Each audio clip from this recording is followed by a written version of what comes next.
बंदी छोड़ सतगुरु रामपाल जी परमेश्वर जी की जय हो।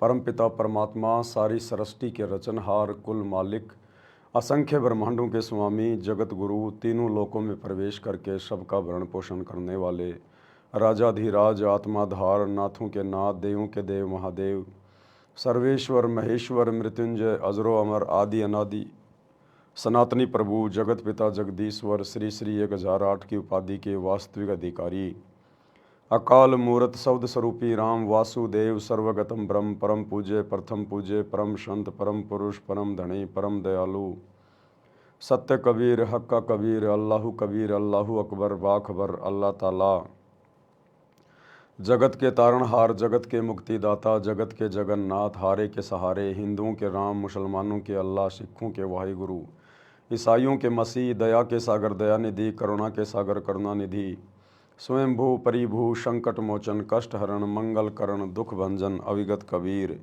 निर्विकार निर्विषम परमात्मा अलय अलेख सतगुरु आदि अनादि सतगुरु असली मर्यादा पुरुषोत्तम असली राम असली कृष्ण असली घनश्याम असली मुरारी राजाओं के राजा महाराजाओं के महाराजा शहंशाहों के शहंशाह सम्राटों के सम्राट भगवानों के भगवान अल्लाहों के अल्लाह प्रभुओं के प्रभु मसीहाओं के मसीह सच्चे वाहिगुरु बाबाओं के बाबा पीरों के पीर सेठों के सेठ जगत सेठ सावड़सा सेठ सर्वगुण संपन्न अनंत कोटि कलाओं के स्वामी अनंत कोटि ब्रह्मांडों के नायक योगियों में महायोगी ध्यानियों में महाध्यानी सिद्धों में परम सिद्ध ज्ञानियों में तत्व ज्ञानी ब्रह्म ज्ञानी महाज्ञानी परम ज्ञानी सर्वश्रेष्ठ ज्ञानी विज्ञानी युवा कबीर समृत कबीर असमवात अमित ओजा सच्चे रहनुमा करीम अल्लाह शुभान अल्लाह दुनिया के अंतिम पैगंबर 8 सितंबर 1951 से गांव धनाना जिला सोनीपत हरियाणा भारतवर्ष की पावन भूमि पे प्रकट रियल कल की भगवान श्री नारायण साकार हरि श्री बाबा साहेब नूर अनंत परमात्मा संत श्रोमणी सतगुरु रामपाल जी परमेश्वर जी के चरण कमल में साध संगति से जुड़े हुए देश विदेश से आप और हम सभी सत्सेवक भाई बहनों का अनंत कोटि दंडवत प्रणाम। सत्साई भाई और बहनों, दया परमपिता परमेश्वर जी की, सारी सृष्टि के मालिक सतगुरु रामपाल जी भगवान की, जिनके शुभ आशीर्वाद से विशेष आशीर्वाद से आप और हम सभी सत्सेवक भाई बहन साध संगति से जुड़कर अपनी आत्मा के कल्याण हेतु गुरुदेव के तत्व ज्ञान को आधार बनाकर मोक्ष प्राप्ति के लिए दृढ़ता के साथ निरंतर आगे की ओर बढ़ रहे हैं। भाई और बहनों, पूज्य गुरुदेव जी के द्वारा वर्तमान में हिसार जेल में बैठकर अपनी लीला के तहत अपने मिशन को गति देने के लिए जो विशेष संदेश भेजे जा रहे हैं सत्संग के तौर पर, उन विशेष संदेशों के ऊपर निष्कर्ष निकालने की प्रक्रिया जारी है। यानी गुरुदेव ने आप और हमारे लिए उन संदेशों में, उन सत्संगों में क्या भेजा है, हमें गुरुदेव कैसा भगत बनाना चाहते हैं, ये सारी बातें हम उनके मुख कमल से इन संदेशों को सुनकर समझने का प्रयास करेंगे। तो वर्तमान में विशेष संदेश नंबर 10 के ऊपर निष्कर्ष निकालने की प्रक्रिया जारी है। विशेष संदेश नंबर 10 का आज ये तीसरा पार्ट है और गुरुदेव भगवान ने हमारे लिए क्या कुछ भेजा है, क्या कुछ हमें समझाया है, हम उन्हीं के मुख कमल से सुनेंगे और बीच बीच में जैसे जैसे परमात्मा प्रेरणा करेंगे सभी भाई बहनों को बताएंगे। कोई भी सत्संग सुनने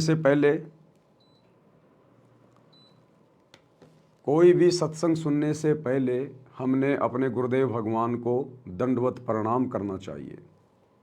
सत्संग नया या पुराना कोई नहीं होता है, परमात्मा का ज्ञान वही है। चारों युगों में परमात्मा हमें यही ज्ञान देते आए हैं।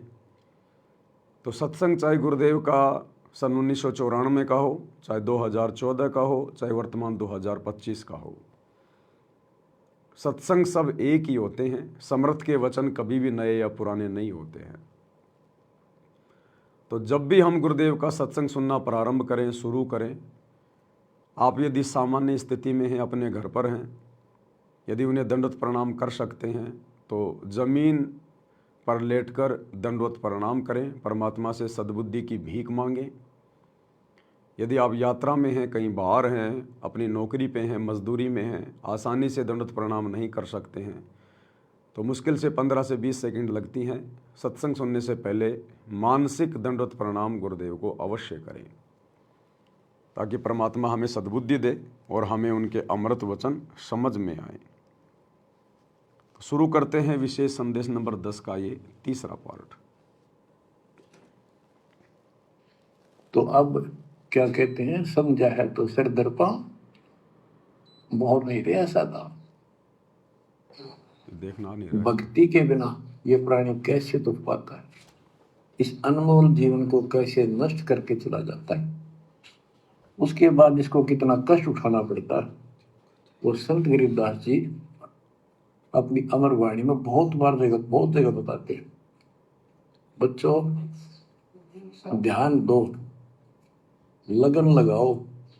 ये बात कहन सुन के नहीं, ये कर पढ़, इनको ऐसे हल्के बना लो। देखो दास 27 साल से तो प्रचार कर रहा है, और उससे पहले अपनी भक्ति करता था, प्रचार करता था, नाम दिलाता था अपने गुरु जी से। 1994 से दास को इस बार सौंप दिया। उसके बाद दास ने सिर पर पैर रख रखे आज तक।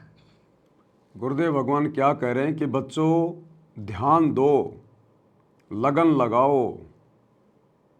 जब तक तुम ध्यान नहीं दोगे अपने गुरु के वचनों में, सत्संग सुनने में, तो तुम गुरु के वचनों को कैसे निभाओगे?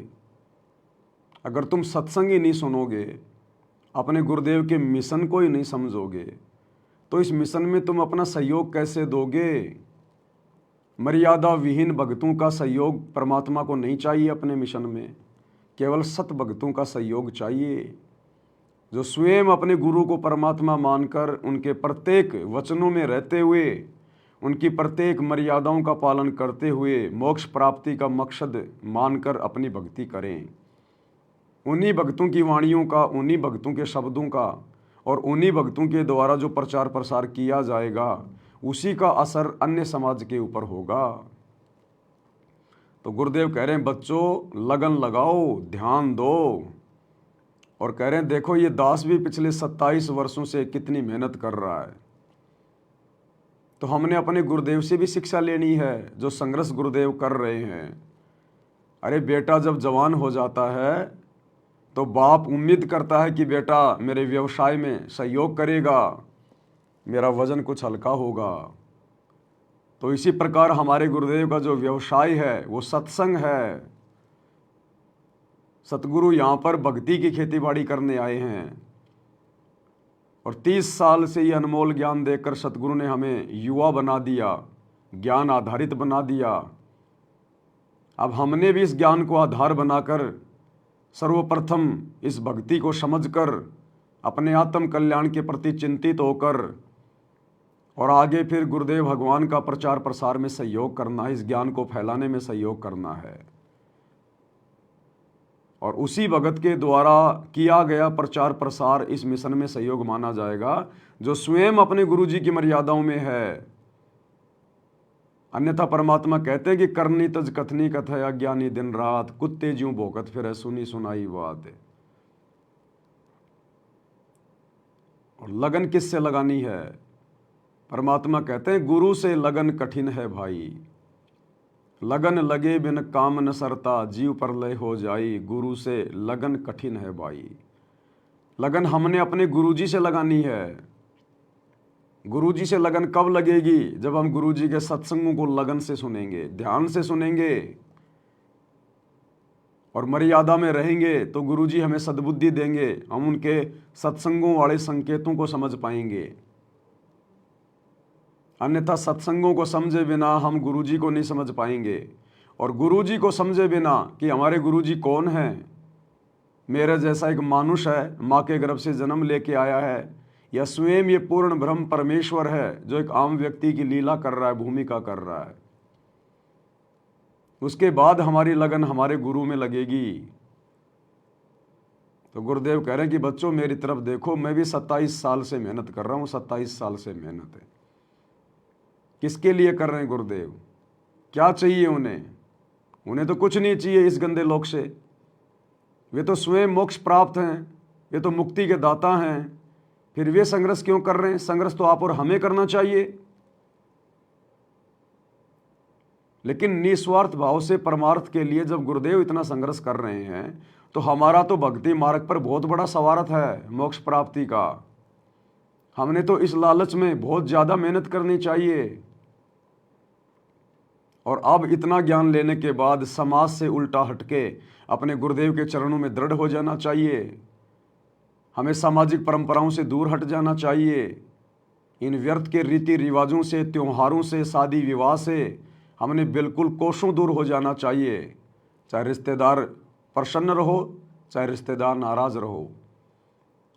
अब हमारा कार्य उन रिश्तेदारों से नहीं बनेगा, अब हमारा कार्य हमारे गुरुदेव से बनेगा, मर्यादा में रहकर भक्ति करने से बनेगा। तमेव माता च पिता तमेव, तमेव बंधु च सखा तमेव, तमेव विद्या च द्रविणम तमेव, तमेव सर्वे मम देव देव। सब कुछ जो हम पहले दुनिया से उम्मीद किया करते थे, आशा लगा के बैठा करते थे, अब वो सारा सुख, सारी वस्तुएं हमें हमारा गुरु देगा। कहते हैं ना, गुरुर ब्रह्मा गुरुर विष्णु गुरुर्देव महेश्वराय, गुरुर साक्षात पार ब्रह्म तस्मै श्री गुरुवे नमः। यानी जो गुण ब्रह्मा जी में है, जो गुण विष्णु जी में है, जो गुण शंकर जी में है, यानी जितना लाभ ये तीनों देवता दे सकते हैं, वो सारे गुण अकेले हमारे गुरु जी के अंदर हैं। क्योंकि हमारे गुरु जी स्वयं साक्षात पार ब्रह्म हैं, तस्मै श्री गुरुवे नमः।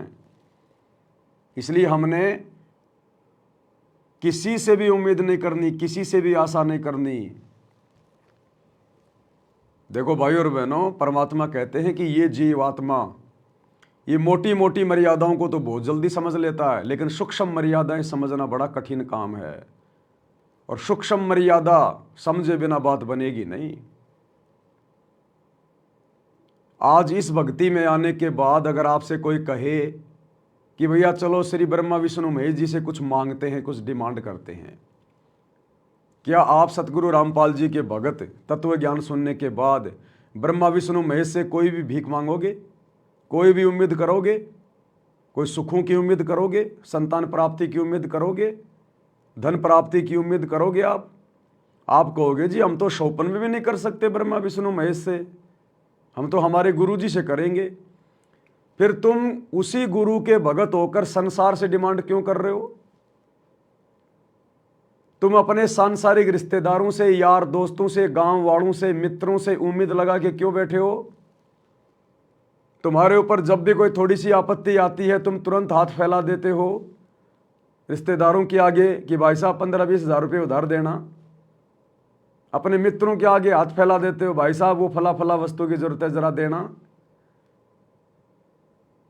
अरे तुमने उन भगवानों से मांगना छोड़ दिया, लेकिन भगवानों के पुजारियों से मांगना नहीं छोड़ा भी। तो क्या छोड़ा फिर तुमने जिन भगवानों से उम्मीद लगानी छोड़ दी, उन भगवानों के आगे हाथ फैलाने छोड़ दिए, ब्रह्मा विष्णु महेश के आगे, देवी देवताओं के आगे और उनके पुजारियों के आगे, जगत वालों के आगे, अब भी तुम हाथ फैला रहे हो। तो चाहे उन भगवानों से मांग लो, चाहे उनके पुजारियों से मांग लो, बात एक ही है। तो आपने क्या छोड़ा फिर? आप तो उन्हीं भगवानों की भक्ति में हो, केवल जुबान से कह रहे हो कि हमारा ब्रह्मा विष्णु महेश से कोई मतलब नहीं है, और उनके पुजारियों से रात दिन तुम्हारा मतलब रहता है। तो हमने क्या छोड़ा? कुछ भी नहीं छोड़ा। इसलिए जो सत भगत होगा, जिसको ये सतज्ञान समझ में आ गया होगा, अपना भगवान और उसकी समर्थता समझ में आ गई होगी कि मेरा गुरु कौन है। सतगुरु पूर्ण ब्रह्म है, सतगुरु आप अलेख, सतगुरु रमता राम है, इसमें मेन न मेख। सतगुरु आदि अनादि है, सतगुरु मध्य है मूल, सतगुरु को सिजदा करूं एक पलक नहीं भूल। गुरु समान नहीं दाता रे जग में, गुरु समान नहीं दाता। गुरु समान दाता नहीं, याचक शिष्य समान, 3 लोक की संपदा सो गुरु दीनी दान।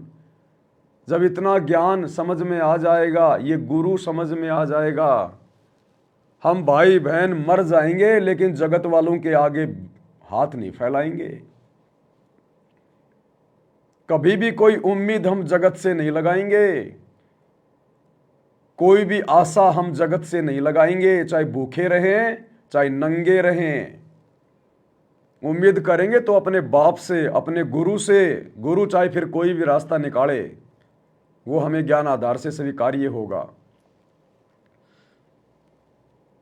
तो भाई और बहनों, यदि हम ब्रह्मा विष्णु महेश के पुजारियों से, देवी देवताओं के पुजारियों से, अपने रिश्तेदारों से, अपने समाज के लोगों से अगर हम कोई उम्मीद कर रहे हैं, कोई आशा कर रहे हैं, कोई इच्छा कर रहे हैं, कुछ मांग रहे हैं, तो सोचो आप जी उन ब्रह्मा विष्णु महेश के आगे हाथ फैला रहे हैं। तो गुरुदेव कहते हैं ये मोटी मोटी माया त्यागना तो बहुत आसान है, लेकिन जो सूक्ष्म माया है उसको जो त्यागेगा वो भगत बनेगा। दो चार भगत आपस में कहीं जा रहे हैं, सामने से कोई जवान लड़की आ रही है, उस समय तो उनमें से कोई भी भगत उस बहन की तरफ नहीं देखेगा, क्योंकि वहां आसपास में सभी भगत एक दूसरे को देख रहे हैं, डर है। लेकिन अकेले को कोई बहन बेटी मिल जाए तो कैसी कैसी नजरें दौड़ाते हैं, मन में क्या क्या ख्याल आने शुरू हो जाते हैं। उसको कहते हैं सूक्ष्म माया। वो मोटी माया तो हमने छोड़ दी, क्योंकि हम 4-5 भगत थे, आपस में देख रहे थे, उस समय तो हम भगत बन गए। और जिस समय हम अकेले थे उस समय पता चलता हमने माया को त्यागा है या नहीं त्यागा है, हमारे अंदर से विषय वासनाएं निकली हैं कि नहीं निकली हैं, हम कितने भगत बने हैं, तो उस समय पता चलता है। हम भगतों ने जब हम अकेले होते हैं उस समय हमने विशेष सावधानी की जरूरत पड़ती है, विशेष सावधानी की। अरे लोगों के बीच में बैठ के तो वैसे हमारा मन डर जाएगा, बकवाद करेगा ही नहीं, कि ज़्यादा बकवाद करेगा, किसी के साथ कोई बदतमीजी करेगा, गाली गलौज करेगा, छेड़छाड़ करेगा, उल्टा सीधा बोलेगा, तो लोग अपने चप्पलों से, अपने जूतों से तेरी सेवा कर देंगे। तो उस समय तो ये मन वैसे चुपचाप हो जाता भीड़ भाड़ में। तो जब ये अकेला होता है तब बकवाद करता है। इसलिए हमने सबसे ज्यादा सावधान रहने की उस समय जरूरत है जब हम एकांत में होते हैं, अकेले में होते हैं, क्योंकि उस समय हमें लगता है कोई नहीं देख रहा, लेकिन हमारा गुरु, हमारा सतगुरु, हमारा भगवान पल पल देख रहा होता है, और वही हमारी परीक्षा होती है।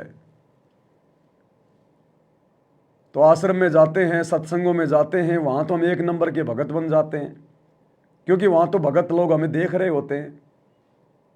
और जब हम ऑफिस में जाते हैं, काम धंधे पे जाते हैं, अकेले में होते हैं, तो हम कोई भी गड़बड़ कर देते हैं, क्योंकि हमारा भय नहीं होता हमें कि मुझे कोई नहीं देख रहा।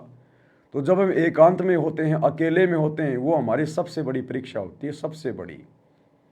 इसलिए तो गुरुदेव ने कहा कि पतिव्रता स्त्री वो होती है जो घर में रहे या बाहर रहे, उसका आचरण, उसका स्वभाव, उसका उठना बैठना बोलना एक जैसा हो, एक जैसा। पतिव्रता स्त्री यदि अपने पीहर चली जाए तो भी उसका अपने पति के प्रति वही समर्पण होना चाहिए, उसकी वही मर्यादा होनी चाहिए। ऐसा नहीं कि मैं अपने ससुराल में हूं तो मेरे पति का दबाव है, सास ससुर का दबाव है, और पीहर में चली गई तो अब कोई नहीं देख रहा, वहां जो मर्जी करे वो फिर पतिव्रता स्त्री नहीं कही जा सकती।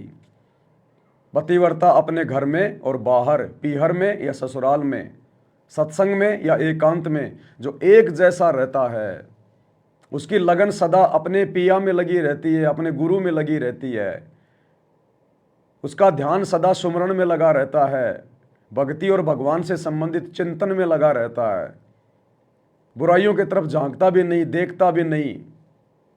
मन में कोई कुविचार काल प्रेरणा से आ भी जाएं तो भगत को डर लगे, मन में एक भय पैदा हो जाए कि हे परमात्मा, ये विचार क्यों आ रहे हैं मेरे मन में, हमें अच्छे से ना लगे वो विचार, तब समझो हमारी लगन हमारे गुरुजी में धीरे धीरे लग रही है।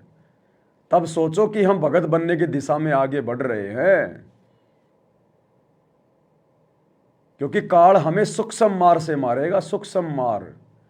ये आमने सामने की लड़ाई नहीं लड़ता ये काल। ये कलयुग की पिछली पीढ़ी में बहुत ज्यादा चालाक हो गया, चतुर हो गया। अब ये आमने सामने की लड़ाई नहीं लड़ेगा, अब ये सूक्ष्म लड़ाई लड़ेगा, सूक्ष्म तरीके से हमारे को फंसाने का प्रयास करेगा। और काल के सूक्ष्म चाल को वही समझ सकता है जिसके ऊपर गुरुदेव भगवान के सूक्ष्म ज्ञान को समझने की दया दृष्टि हो गई। और ये सूक्ष्म ज्ञान की दया दृष्टि परमात्मा उसी पे बख्शेंगे जो तीनों समय की आरती को गुरु को परमात्मा मानकर और अपने हाथ में भक्ति बोध पुस्तक लेकर उसका पाठ करेगा। और फिर जब वो पेज नंबर 30 को पढ़ेगा या 31 को पढ़ेगा। अथ सर्व लक्षणा ग्रंथ गरीब उत्तम कुल करतार दो, द्वादश भूषण संग रूप द्रव्य दो, दया करो ज्ञान भजन सत्संग। शील संतोष विवेक दो, दया अक्षमायिक तार, भाव भक्ति वैराग्य दो, नाम निरालम सार। योग युक्ति स्वास्थ्य जगदीश दो, सूक्ष्म ध्यान दयाल, सूक्ष्म ध्यान दयाल। तब परमात्मा हमारे को सूक्ष्म ज्ञान और सूक्ष्म ध्यान देंगे, तब हम इस काल की सूक्ष्म चाल को समझने में सक्षम होंगे। मोबाइल में मेमोरी कार्ड डाल लिया, आरतियां भर ली, खा रहे हैं पी रहे हैं, लेटरिन जा रहे हैं, बच्चों को स्कूल छोड़ने जा रहे हैं, खुद ऑफिस में जा रहा है आ रहा है, घर का काम धंधा कर रहे हैं, आरती भी लगा के छोड़ दी, कब आरती हो गई पता नहीं। इस प्रकार से भगवान नहीं देगा ये सूक्ष्म ज्ञान सूक्ष्म ध्यान, और ना परमात्मा विशेष परिस्थितियों में फिर हमारी रक्षा करेगा। एक समय एक भगत जी घर के हौद से पानी भर रहा था, तो पानी भरते समय जब वो नीचे झुका टंकी में से पानी लेते समय, उस समय उसकी जेब में मोबाइल था और सुबह का नित्य नियम चल रहा था, और जब वो नीचे हुआ तो वो मोबाइल उस पानी में गिर गया, टैंक में गिर गया। अब भगत ने जल्दबाजी करी, 5-7 मिनट लगे, उसने मोबाइल निकाल लिया, और जैसे मोबाइल निकला तो उसमें नित्य नियम चल रहा था। भगत ने दूसरे भक्तों को फोन करना शुरू कर दिया, अरे भगत जी चमत्कार हो गया, चमत्कार हो गया। दूसरा भगत आ गया एक उसी समय, अरे भगत जी चमत्कार हो गया, बंदी छोड़ने चमत्कार कर दिया। क्या चमत्कार कर दिया भाई? अरे भगत जी मेरा मोबाइल टैंक में गिर गया था, 5 मिनट तक गिरा रहा, नित्य नियम चल रहा था, और जब मैंने निकाला तब भी नित्य नियम चल रहा था। तो भगत ने कहा इसमें चमत्कार की क्या बात है भाई? इसमें चमत्कार क्या हो गया? नित्य नियम कौन कर रहा था? बोले मोबाइल में चल रहा था, इसलिए भगवान ने मोबाइल को बचाया, क्योंकि नित्य नियम मोबाइल कर रहा था, इसलिए 5 मिनट पानी में रहने के बाद भी नित्य नियम बंद नहीं हुआ, उसकी श्वासें नहीं टूटी, मोबाइल खराब नहीं हुआ। अरे भगत जी तू 5 मिनट इस पानी के टैंकर में रह के दिखा दे डूब के, अगर तू बच जाएगा तो मान जाएंगे कि तू पक्का भगत है, तेरे ऊपर गुरुजी की दया है। बोले भगत जी मैं समझा नहीं।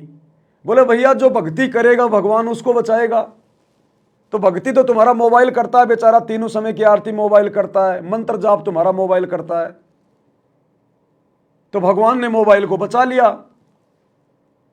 अगर तू भक्ति कर रहा है तो 5 मिनट देके तू पानी के टैंकर में रह के दिखा दे अंदर, तू बचता है कि नहीं बचता है, तो भगवान उसको बचाएगा जो भक्ति करेगा। तो भक्ति तो भैया फिलहाल भक्तों के घरों में मोबाइल कर रहे हैं। वो भक्ति बोध पुस्तक तो गुरुजी ने खाली दरबार में जाके रखने के लिए दी थी, उसका पाठ करने के लिए थोड़ी दी थी।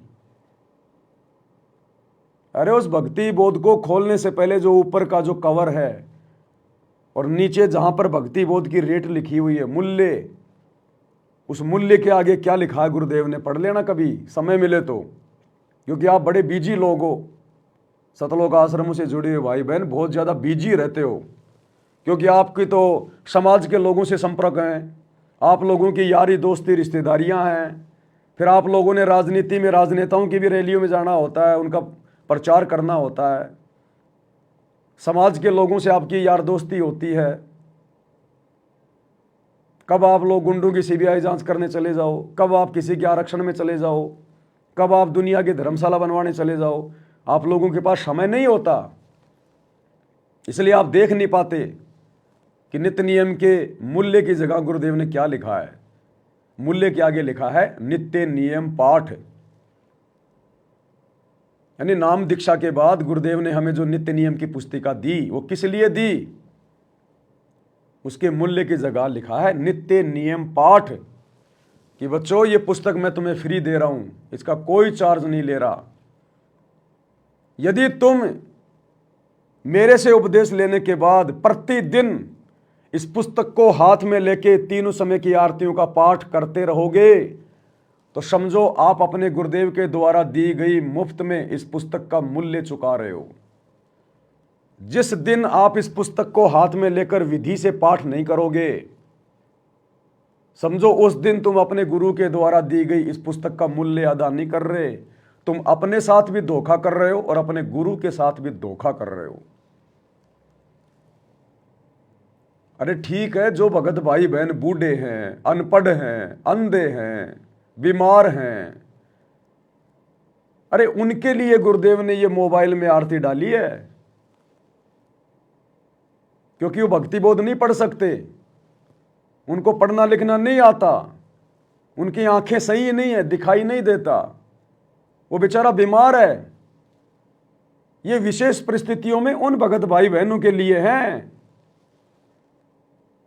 और जो बिल्कुल पहलवान की तरह हैं, कौवे की तरह जिसकी आंखें हैं, वो भी मोबाइल से आरती कर रहा है, तो ये कब तक चलेगा? फिर ये भक्ति बोध क्यों दी गुरुजी ने? क्यों पैसे बर्बाद किए परमात्मा ने? क्यों हमारा गुरु, जिन्होंने तीनों समय की आरती का वीडियो बनाया है विशेष परिस्थितियों के लिए, विशेष भक्तों के लिए, जो आरती नहीं कर सकते भक्ति बोध में, जो अनपढ़ है, नेत्रहीन है, उनके लिए गुरुदेव ने तीनों समय की आरती का वीडियो बनाया है। क्या देखा आपने उस वीडियो में? क्या सीखा आपने उस वीडियो में?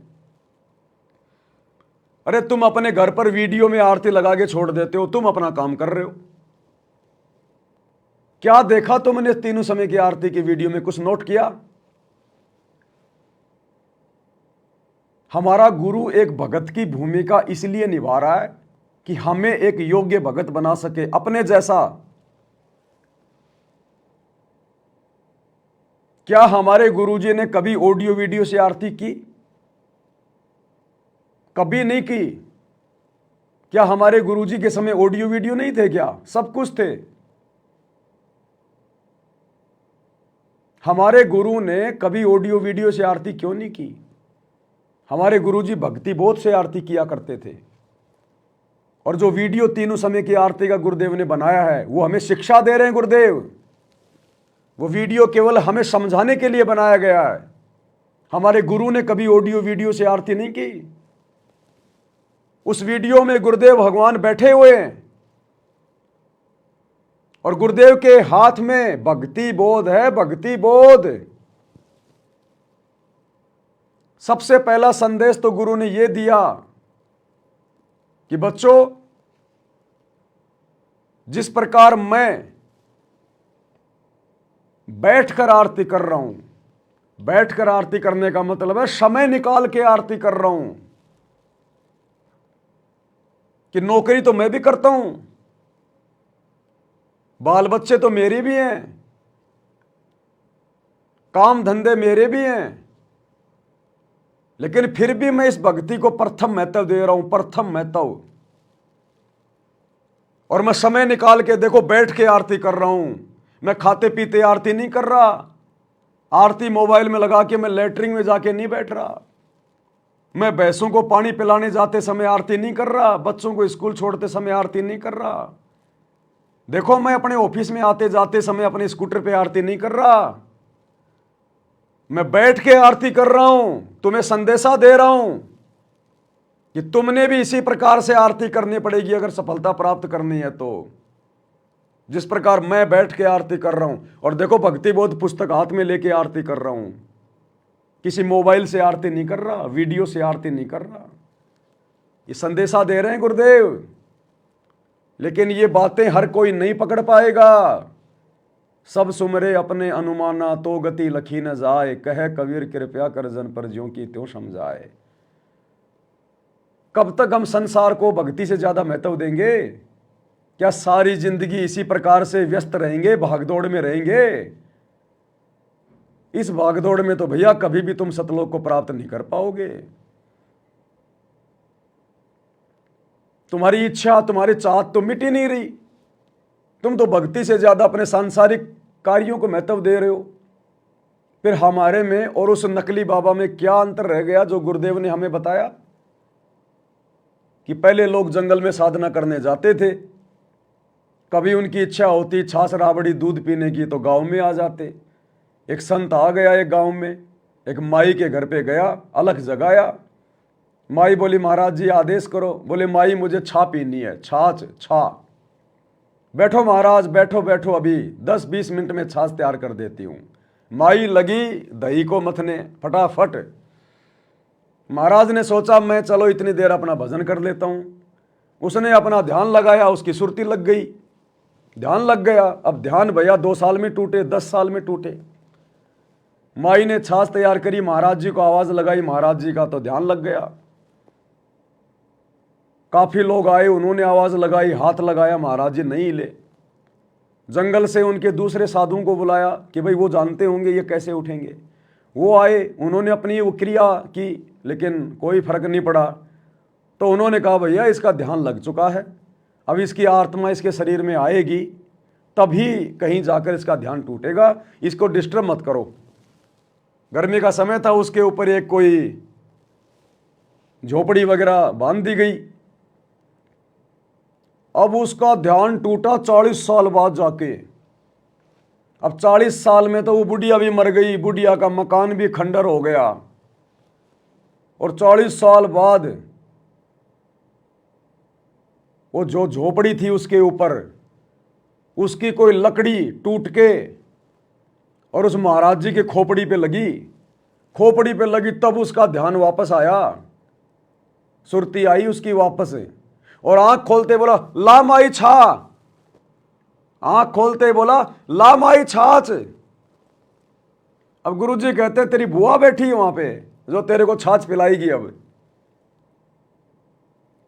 तो परमात्मा कहते भगवान के ध्यान में बैठा था और मन में वही इच्छा मिटी ना चाह, और आंख खुलते ही बोला ला माई छा। तो इसी प्रकार हम गुरुजी की भक्ति भी कर रहे हैं, दुनिया भर में उनका प्रचार भी कर रहे हैं कि हमारे गुरुजी के समान कोई परमात्मा नहीं, कोई सतगुरु नहीं, कोई ज्ञान नहीं, इस भक्ति से मोक्ष मिलेगा। और हम खुद संसार में उलझे हुए हैं। हम इस भक्ति को दूसरे तीसरे नंबर पे रखते हैं, सांसारिक कार्यों को 1 नंबर पे रखते हैं। क्योंकि काम करते करते आरती करने का मतलब है आरती को यानी गुरुजी की भक्ति को दूसरे नंबर पे रखना, और जो काम कर रहे हैं उसको प्रथम महत्व देना।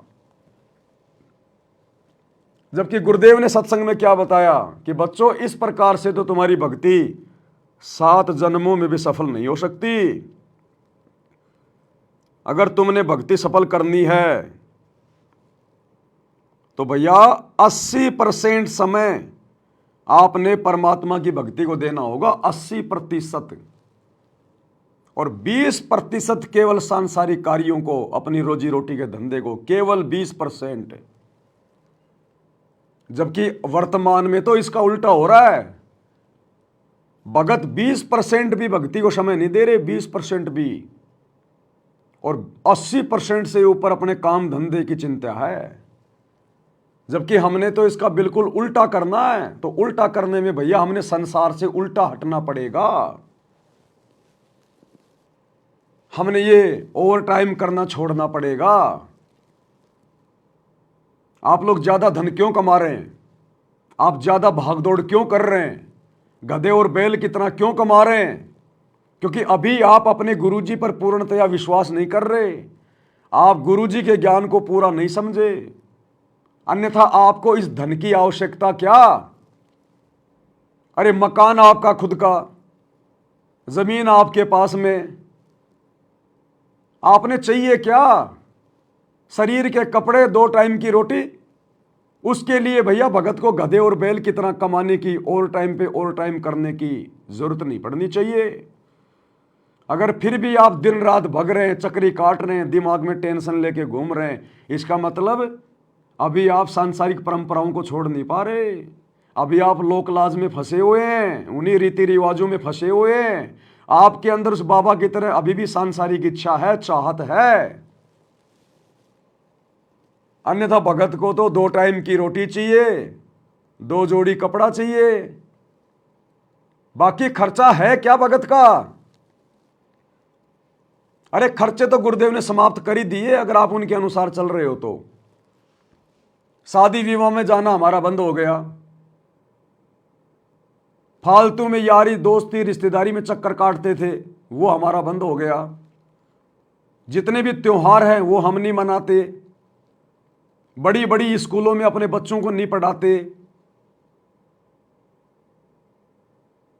दुनिया भर का दिखावा हम नहीं करते, बड़ा मकान बनाने की, मार्बल चिप्स लगाने की चाहत हमारे अंदर नहीं है, घूमने फिरने मनोरंजन के लिए पिकनिक के लिए हम नहीं जाते, नशा किसी प्रकार का हम नहीं करते, चोरी जारी जुआ हम नहीं खेलते। तो भैया आपका खर्चा है क्या? केवल रोटी का, शरीर के कपड़े का, और अगर कोई किराए के मकान में रहता है तो मकान का किराया। इससे ज्यादा खर्चा आपका है क्या, बता दीजिएगा। फिर भी आपकी गाड़ी का टायर रुक ही नहीं रहा, 24 घंटे भाग रहे हो। इसका मतलब अभी आप गुरुजी के अनुसार नहीं चल रहे, अभी आप सांसारिकता में रमे हुए हैं, अभी आप लोकलाज में हैं। तभी तो आपकी इच्छाएं समाप्त नहीं हो रही, आपकी चाहत समाप्त नहीं हो रही, आपके खर्चे रुकने का नाम नहीं ले रहे। तो भक्ति कैसे बनेगी? आप 80% भक्ति कैसे करोगे? 80% समय आप भक्ति को कैसे दोगे? इस प्रकार तो नहीं दोगे। और अगर इस प्रकार से हमने नहीं किया जो फॉर्मूला गुरुदेव ने बताया कि 80% समय परमात्मा को यानी भक्ति को और 20% समय केवल रोजी रोटी को, तब जाके हमारी बात बनेगी। ये सतगुरु वचन है, साध वचन पलटे नहीं पलट जाए ब्रह्मांड। एक एक वचन को फॉलो करना पड़ेगा अगर सफलता प्राप्त करनी है तो इस मोक्ष मार्ग पर। तो क्या कह रहे हैं गुरुदेव और हम क्या कर रहे हैं, अपना अवलोकन कर लो। भगवान उसी से मिलेगा जो माया के पीछे हम कम भागेंगे। अब हम 90% समय माया जोड़ने में लाते हैं और 10% समय हम वैसे बर्बाद किया करते थे। अब शुरुआत जब होती है आप जी की, आपका 10% समय ही मालिक के चरणों में प्रारंभ होता है। फिर धीरे धीरे आपको ज्ञान चला जाता है, फिर 50-50 हो जाता है। और कुछ दिनों में जो परमात्मा की कृपा होती चली जाएगी, आपको ज्ञान हो जाएगा, फिर तो 80-20 हो जाएगा। और 80-20 होने पर ही हम सतलोक जा सकेंगे, क्योंकि 20% तो यहाँ संसारिक कार्य मालिक ने अलाउड कर ही रखे हैं, इसमें करना ही पड़ेगा। इल्ले से रजक होता है, यानी परमात्मा की मदद फिर करता है कोई कारण बना के। तो गुरुदेव भगवान ने बिल्कुल क्लियर कर दिया, स्पष्ट कर दिया कि जब तक हम अपने 24 घंटे में 80% समय परमात्मा को नहीं देंगे, 80% समय भगवान की भक्ति में नहीं लगाएंगे, सेवा में नहीं लगाएंगे, सत्संग करने में, सुमरण में नहीं लगाएंगे, तो हम मोक्ष प्राप्त नहीं कर सकते। ये किसका वचन है? सतगुरु का। और ये वचन फैल नहीं हो सकता। साधु वचन पलटे नहीं चाहे पलट जाए ब्रह्मांड, साधु बोले सहज स्वभाव, साधु का बोलिया मिथ्या न जाए। हमने इस स्थिति में आना पड़ेगा जिस स्थिति में साध संगति से जुड़े हुए भाई बहन आ चुके हैं। हम राजनेताओं की रैलियों में धक्के खा के अपना समय बर्बाद नहीं करते, वो समय हम भक्ति में लगाते हैं।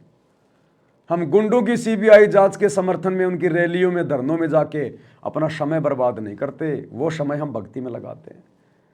हम दुनिया भर के आश्रमों पे आश्रम बनाने में, दुनिया भर के आश्रमों में हॉस्पिटल बनाने में, दुनिया भर के लोगों के लिए स्टेडियम बनाने में, जाटों की धर्मशाला बनाने में हम अपना अनमोल समासें और समय बर्बाद नहीं करते। हम परमात्मा की भक्ति में लगाते हैं वो समय। हम इन फर्जी आश्रमों में जा जाके अपने गुरुजी की गैर हाजिरी में वहाँ पर सेल्फियाँ लेने के लिए नहीं जाते। हम लड्डू जलेबी बर्फी के चक्कर में नहीं भटकते किसी आश्रम में। हम टाइम पास के लिए, मनोरंजन के लिए, घूमने के लिए आश्रमों में नहीं जाते। जुलाहों का कुआं देखने के लिए, प्रदर्शनियाँ देखने के लिए, कबीर जी का झोपड़ा देखने के लिए, मिट्टी के गाय और बैल देखने के लिए, रंगोलियाँ देखने के लिए, आश्रमों की सजावट देखने के लिए, हम ये पाखंड करने के लिए नहीं जाते। वो समय हम परमात्मा की भक्ति में लगाते हैं। 80% समय तब कहीं जाकर मोक्ष की उम्मीद करना ये बच्चों का खेल नहीं है। इसलिए गुरुदेव कह रहे हैं बच्चों ध्यान दो, लगन लगाओ, अपने गुरु को देख के चलो, अन्यथा यही रह जाएंगे, बात बनेगी नहीं। दुनिया के सामने तुम कितने बड़े भगत बन लो, ये दुनिया तुम्हारा उद्धार नहीं करेगी। अरे अपने गुरु को बन के दिखाओ भगत, जैसा तुम्हारा गुरु चाहता है भगत बनाना, वैसा अपने गुरु को बन के दिखाओ, गुरु से बात बनेगी। आपने होमवर्क कर लिया और अपने पड़ोसियों को दिखा रहे हो, चेक कर रहे हो, वो पड़ोसियों को होमवर्क दिखाने से बात नहीं बनेगी। वो तो जिस टीचर ने तुझे होमवर्क दिया है उस टीचर को जाके दिखा कि जी मैंने होमवर्क कंप्लीट कर लिया आज का। मार्क्स तो, नंबर तो वो टीचर देगा, पड़ोसी नहीं दे सकता।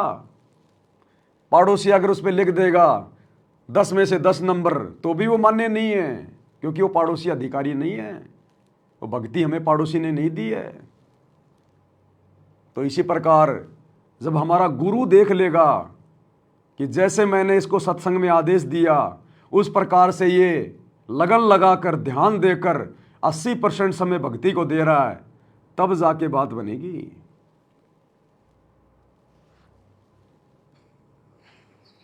तो यह बात दास के खटकी जो गरीब दास की वाणी में बता रखी है।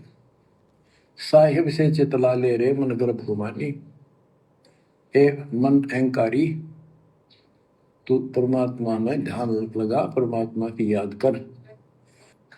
कहते ना बिकमल में नीर जमाया, तेरा दिन ना महल बनाए, नीचे जठरा अग्नि जरा थी ओ दिन याद कराए। नैन नाक मुख द्वारा दे नख सिख साज बनाया, नख नाखून से लेकर शिखर तक, चोटी तक का आपका सारा नैन नाक मुख ये सब दे ही सुंदर, नाखूनों से लेकर शिखा चोटी तक का आपकी सारी व्यवस्था कितनी प्यारी कर रखी। 9-10 मास गर्भ में रखा, वहां तेरी करी सहाय, दांत नहीं जब दूध दिया था अमी महारस खाए, नीचे शीश चरण ऊपर को ओ दिन याद कराए।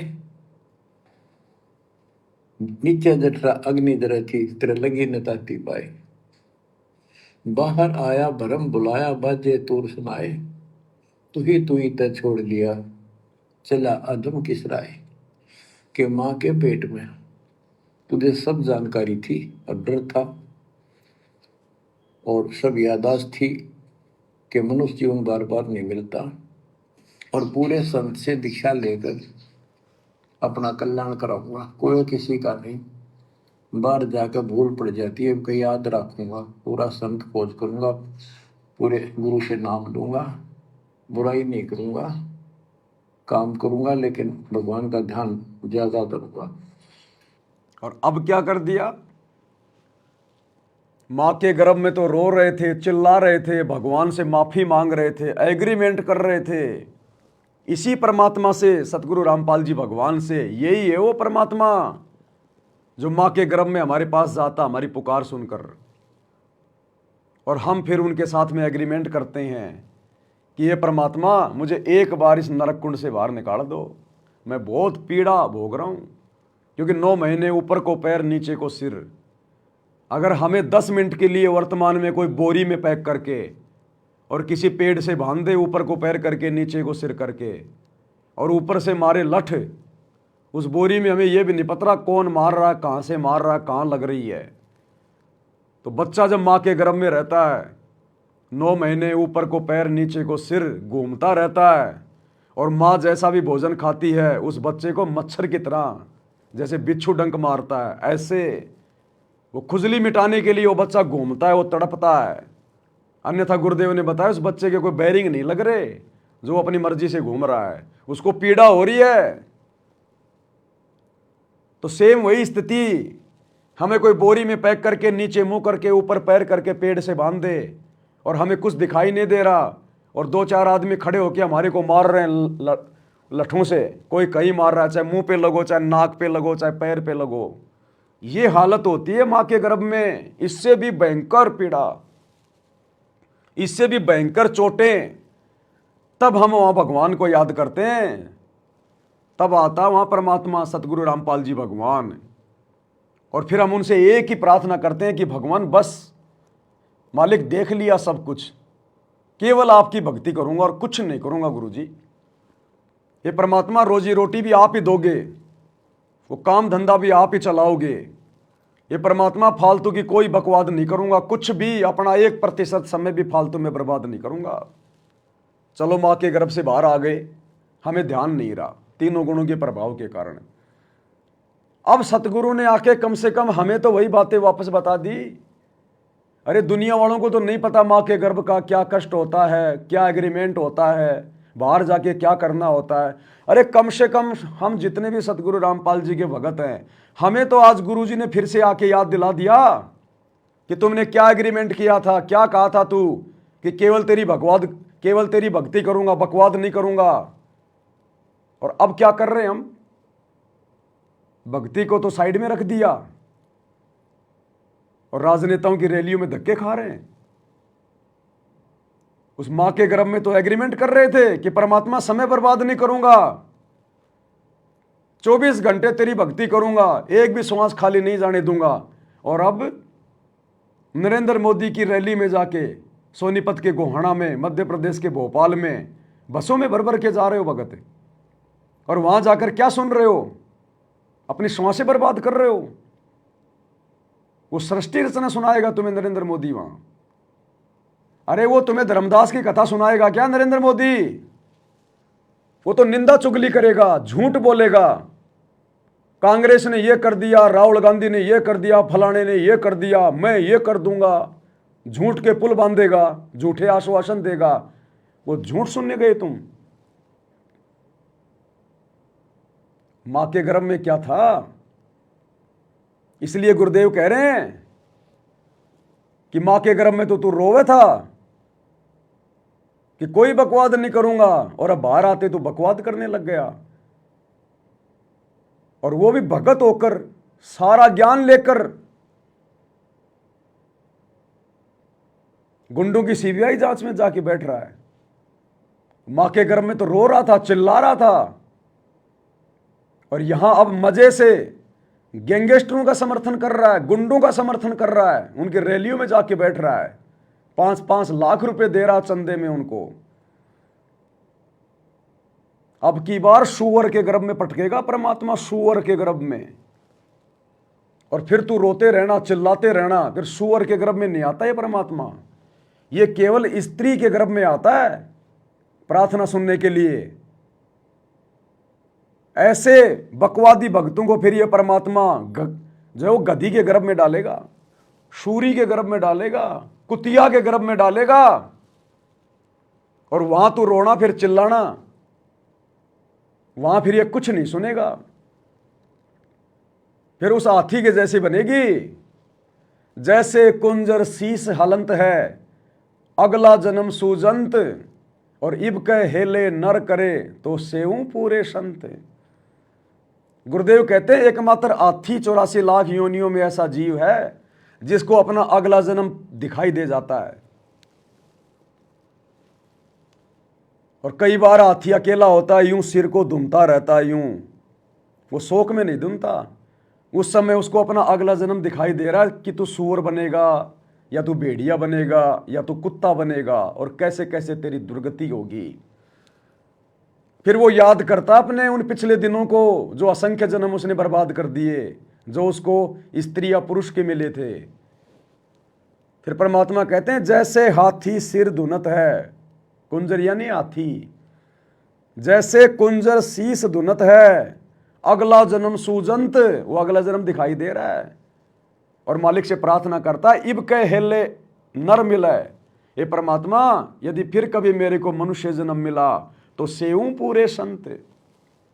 तो भगवान कोई बकवाद नहीं करूंगा, ये परमात्मा उस पूरे गुरु के अनुसार भक्ति करूंगा, अपना एक श्वास भी व्यर्थ में बर्बाद नहीं करूंगा, अपना 1 सेकंड का समय भी बकवादों में नहीं बर्बाद करूंगा।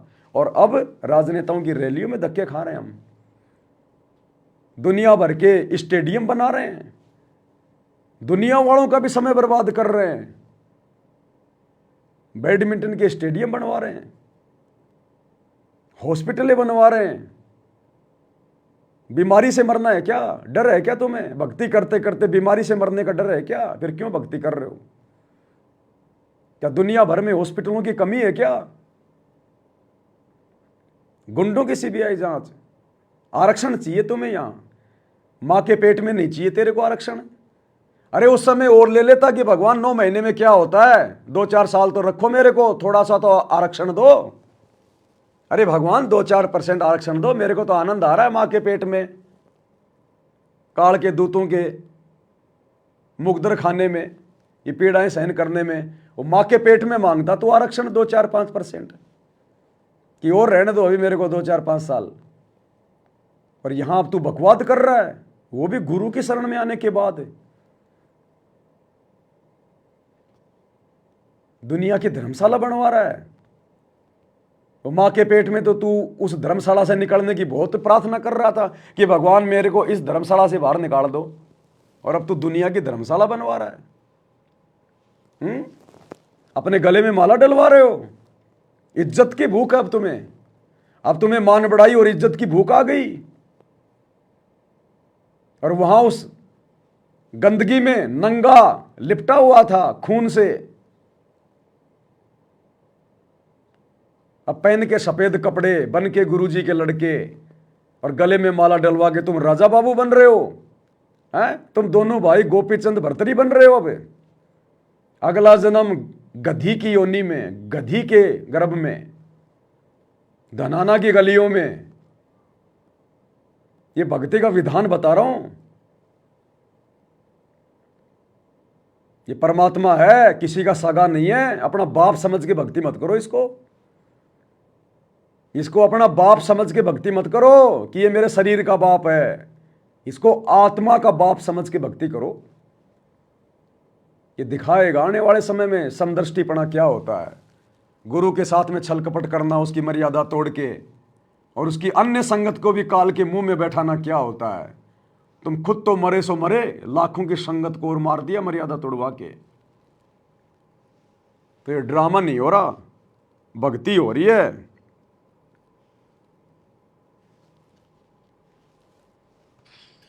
अब कहते हैं तू ही तो छोड़ दिया चला अधम किस राह।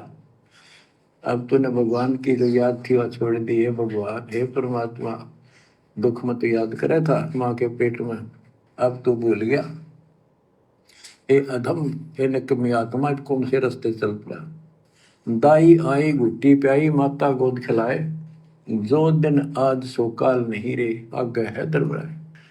कि जैसे आज है, मृत्यु के बाद फिर उसके धर्मराज के दरबार में जाएगा, वहां तेरी फिर दुर्गति हो। 12 वर्ष खेलते बीते, फिर लीना ब्याह कराए, तरुणी नारी से गरबाई तो सल्ला मोड़ गवाई। यानी पहले 12 वर्ष की आयु में शादी हो जाती थी, विवाह हो जाता था। कहते तू केवल इससे काम लगा रहा, ब्याह हो गया, बच्चे हो गए, पालन पोषण में सारा जीवन खो दिया। तो भक्ति साथ साथ करनी चाहिए थी, वह ना करने से क्या दुख होगा तेरे साथ, वो बताया। कहते शादी करा ली, उसके बाद बच्चे हो गए, उनके पालन पोषण में शादी विवाह करके फिर मर गया। फिर जो दिन आज सो काल नहीं रे, आगे फिर धर्मराय। फिर वहां जाके फिर मुंह लटका के खड़ा होता है, भगवान गलती उनकी, अब के फिर मनुष्य जीवन देना भगवान, आपके गलती नहीं करूंगा। तो परमात्मा दिखाता है निकम्मे, ऐसी ऐसी गलती तेना 1000 लाखों बार कर ली, ये देख। पिछले सारे जन्म दिखाए जाते इसको। फिर रोता है, हे भगवान गलती बन गई। परमात्मा कहते हैं कि अच्छे दिन पीछे गए गुरु से क्या ना हेत, अब पछतावा क्या करे चिड़िया चुगी खेत। इन आश्रमों से जुड़ी हुई संगत के ये अच्छे दिन धीरे धीरे पीछे जा रहे हैं। ये परीक्षा चल रही है 2014 बरवाला कांड के बाद। ये अच्छे दिन थे, हमारे हिस्से की जेल, हमारे हिस्से का दर्द दुख परेशानियां गुरु ने अपने ऊपर लेकर और हमारे हिस्से की जेल काटी है। हमें गुरुदेव ने भक्ति के लिए समय दिया, कि बच्चों तुम भक्ति करो, तुम्हारे पास समय नहीं है। अपने ऊपर ले लिए गुरु ने सारे दुख दर्द। ये अच्छे दिन थे हमारे, और इन अच्छे दिनों को हमने राजनीति कर करके, बकवादे कर करके, आश्रमों पे आश्रम बनवा बनवा के, अपने बाप दादाओं की वहां पे वो कब्रें बनवाओगे क्या? अरे किस लिए आश्रम चाहिए तुम्हें? घर नहीं है तुम्हारा, रोड पे सोते हो, फुटपाथ पे सोते हो, भिखारी हो तुम। तुम्हारा घर आश्रम थोड़ी है, शमशान घाट है, शमशान घाट। किस लिए आश्रम खोल रहे हो? तुम्हारे बाप से तुमने आदेश सुना? जो तुम भर भर के झोली ज्योति पाठ और दान की उनको पात्रों के हाथों में दे रहे हो आश्रमों पे आश्रम खुलवाने के लिए, बकवाद करने के लिए, धन का दुरुपयोग करवाने के लिए। सुना तुमने कभी तुम्हारे बाप से कि बच्चों मैंने आश्रमों पे आश्रम खोलने? क्या खोले कभी तुम्हारे बाप ने अपनी जिंदगी में कभी आश्रमों पे आश्रम? तुम किसकी भक्ति कर रहे हो? अपने गुरु की, या गुरु के परिवार की, या कोऑर्डिनेटरों की? गुरु को तजे भजे जो आना था, पशुओं को फोकट ज्ञाना। संगत को फोकट ज्ञान है वर्तमान में, फोकट ज्ञान है। गुरु के सत्संग सुनते नहीं, गुरु के आदेशों का तो पता नहीं। नियम मर्यादा बस केवल एक बार सुन ली जिस दिन नाम लिया था, बाकी 10 साल हो गई, कभी जिंदगी में दोबारा वो नियमों का पर्चा उठा के नहीं देखा कि नियम क्या है, मर्यादा क्या है। उसके बाद जैसा गुरुजी के परिवार ने कह दिया फाइनल, जैसा कोऑर्डिनेटर ने आदेश दे दिया फाइनल, जैसा कोई पीला पर्चा आश्रम से आ गया फाइनल। ये ड्रामेबाजी नहीं चलेगी। गुरु को तजे भजे जो आना था, पशुओं को फोकट ज्ञाना। ये हमारे अच्छे दिन थे, जिन दिनों को तुमने बुरे दिनों में तब्दील कर दिया, दुनिया भर की बुराइयां करके। ये परीक्षा ले रहा था सतगुरु, हमारी परीक्षा। तुमने सोचा गुरुजी ने तो हमारे को फ्री छोड़ दिया। अरे परीक्षा के समय टीचर भी फ्री छोड़ देता है। परीक्षा के समय में कोई हाजिरी नहीं होती, टीचर कोच भी नहीं पढ़ाता, डंडे वंडे नहीं मारता टीचर उस परीक्षा में, चाहे तू सही लिख रहा है चाहे तू गलत लिख रहा है। परीक्षा के समय टीचर नहीं धमकाएगा, डंडे नहीं मारेगा।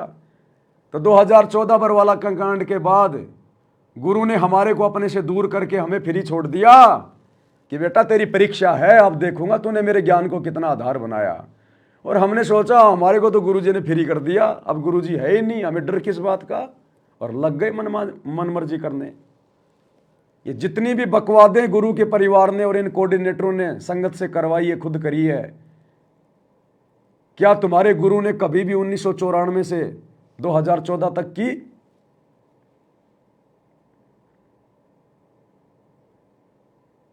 भैया कौन से रास्ते चल रहे हैं? तू ही तो छोड़ दी, अब चलिया अधम किस राह। आछे दिन पाछे गए, गुरु से किया ना हेत, अब पछताए क्या हो जब चिड़िया चुग गई खेत। तुम्हारा तो पूरा खेत साफ कर गया काल। सबकी मर्यादा खंडित है, सबकी। भक्ति के निकट भी नहीं हो तुम। ये गढ़ सतसेवकों ने जीत लिया गुरु आशीर्वाद से, गुरु को परमात्मा मान के। और मानो भगवान उस कागज के टुकड़े को, दाढ़ी मूछ वाले कबीर को, और मानो, बढ़ाओ उसको अपना महबूब, बनाओ उसको अपना बाप, और उसकी फोटो गले में लटका के घूमते रहो। दरबार में रखो दाढ़ी मूछ वाले को। तुम्हारे को भक्ति से खाली करवा दिया, भक्ति से खाली। सद्बुद्धि सतगुरु देगा, वो दाढ़ी मूछ वाला नकली कबीर नहीं देगा। तुम्हें भक्ति सतगुरु ने दी है, दाढ़ी मूछ वाले नकली कबीर ने नहीं दी। और तुम तो दाढ़ी मूछ वाले को भगवान मान रहे हो ना, इसीलिए तो तुम्हें सद्बुद्धि नहीं। क्योंकि सद्बुद्धि तो परमात्मा धरती पे आके देगा। तो धरती पे आए हुए को हमने परमात्मा माना, अपने गुरु को, तो सद्बुद्धि मिली सत्सेवकों को। और तुमने परमात्मा माना उस नकली कबीर को, दाढ़ी मूछ वाले को, जो धरती पे है ही नहीं। तो जो धरती पे है ही नहीं तो तुम्हें शिक्षा क्या देगा, तुम्हें ज्ञान क्या देगा, तुम्हें सद्बुद्धि कहां से आएगी? और दुर्बुद्धि के शिकार हो गए तुम सारे के सारे। और अब भी तुम्हें सद्बुद्धि नहीं आएगी। ये तुम्हारे भले के वीडियो जो बनाए जा रहे हैं साथ संगति के माध्यम से, इनको सुनने के बाद भी तुम्हारी मिर्ची लगेगी। ये वीडियो भी तुम्हें अच्छे नहीं लगेंगे जो तुम्हारे हित में हैं। क्योंकि परमात्मा ने नीच आदमी की यही पहचान बताई।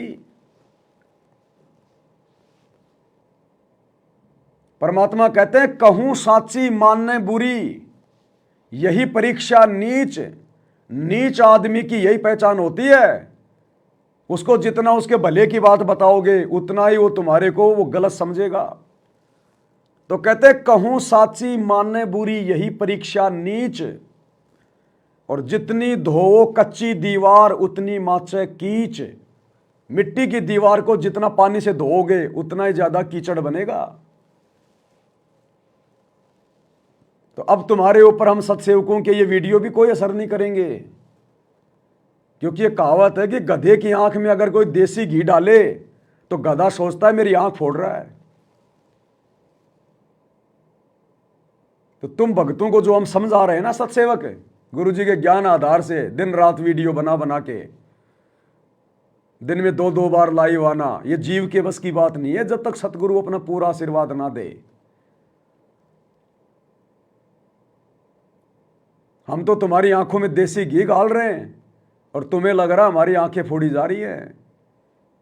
आंखें तो तुम्हारी फूट चुकी हैं, हम तो ठीक करने का प्रयास कर रहे हैं। अंधे तो तुम्हें काल ने कर दिया, हम तो तुम्हारी आंखें ठीक करने का प्रयास कर रहे हैं कि कोई भली आत्मा होगी तो काल के जाल से, उन फर्जी आश्रमों वाली कैद से बाहर निकल जाएगी और अपने गुरु जी के ज्ञान को आधार बना के और साथ संगति से जुड़ के अपना आत्म कल्याण करवा लेगी। नहीं तो अंधे तो तुम हो चुके हो। तो परमात्मा कहते हैं मां के गर्भ में तो तू रो रहा था, चिल्ला रहा था कि बाहर जाकर कोई बकवाद नहीं करूंगा, और अब तूने बकवादें शुरू कर दी। परमात्मा कहते हैं सांसारिक व्यक्ति जिसको ज्ञान नहीं है वो अगर गलती करता है तो उसको केवल वही सजा मिलेगी जो निर्धारित है। और यदि ज्ञान होने के बाद उस कर्म का क्या परिणाम निकलेगा ये पता होने के बाद, यानी सतगुरु की शरण में आने के बाद यदि आप वही गलती करते हो तो सांसारिक व्यक्ति से 8 गुना ज्यादा दंड के भागी बनते हैं हम परमात्मा के दरबार में। इसलिए गुरु जी ने कहा कि जान बूझ सांची तजय करे झूठ से ने, उसकी संगत तो हे प्रभु शौपन में भी ना दे।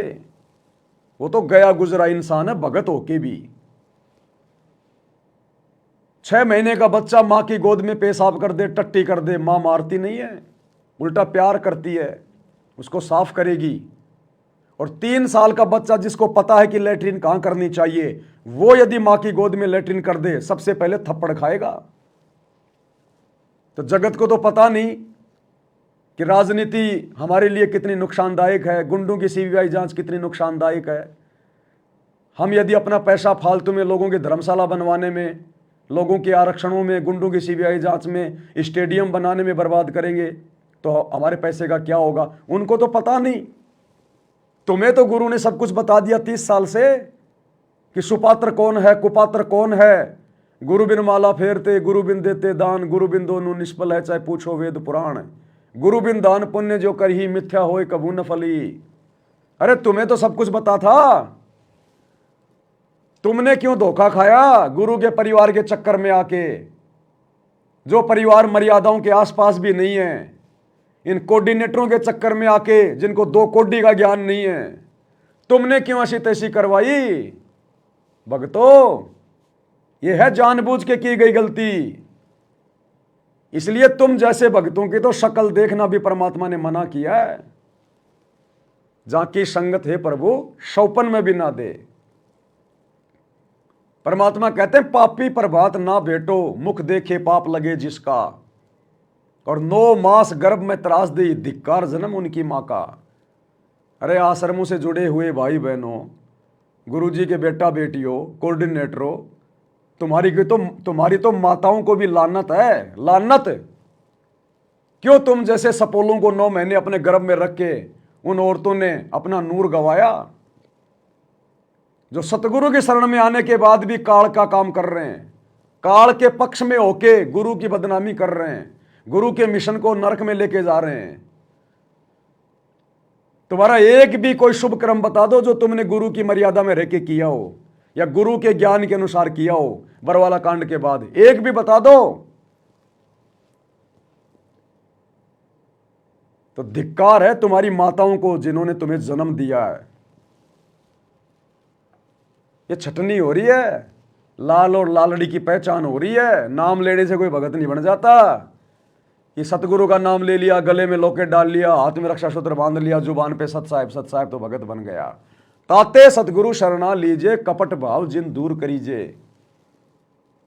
जिसके दिलो दिमाग से सतगुरु का ज्ञान सुनकर सारे कपट भाव दूर हो जाएंगे, जो शौपन में भी अपने गुरु के साथ धोखा करने की नहीं सोचेगा, उसको सतगुरु शरण में लेता है।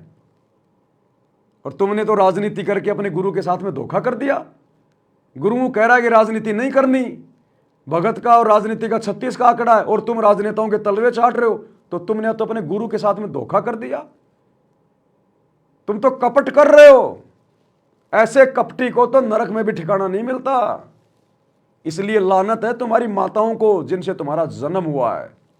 सपोले पैदा कर दिए सपोले, तुम भगत नहीं हो, तुम भगत के भेष में भेड़िए हो, भेड़िए। अरे भगत तो परमात्मा ने बताया छटनी के बाद आएंगे। गुरुदेव ने कहा बच्चों अभी भगतों के घर बहुत दूर हैं, भगत तो तुमने देखे नहीं। अभी मान लिया अपने आप को भगत, नाम ले लिया तो भगत बन गया।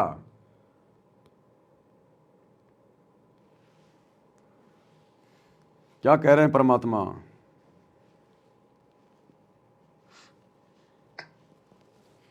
क्या बताते हैं? 10 वर्ष खेलते बीते, लीना ब्याह कराए, तरुणी नारी से घरबारी चाल्या मूल गवाए। रातों सोवा जन्म भिगोवे, धुंधी खेत कमाए, बिना बंदगी बाद जात तेरा जन्म आकार सजाए। कारे काग गए घर अपने बैठे सेत बुगाए, दांत जाड़ तेरे उखड़ गए अब रसना भी तुतलाए।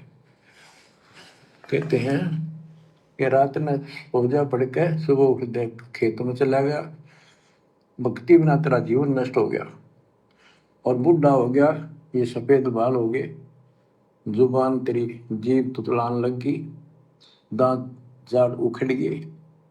जम किंकर सिरहाने बैठा खर्च कदे का खाए, रसना बीच जो मेघ मार है सैनो दाम बताए। अब अंत में जब कति नरभाग आदमी जो होता है उसकी जुबान बंद हो जाती है, और सबसे पहले जुबान बंद करते हैं यम के दूत के, कहीं ये राम ना बोल दे या बता ना देगी यम के दूत खड़े हैं। और फिर उसके गिन गिन के सांस पूरे करते हैं, क्योंकि सांसों से जीवन बना हुआ है।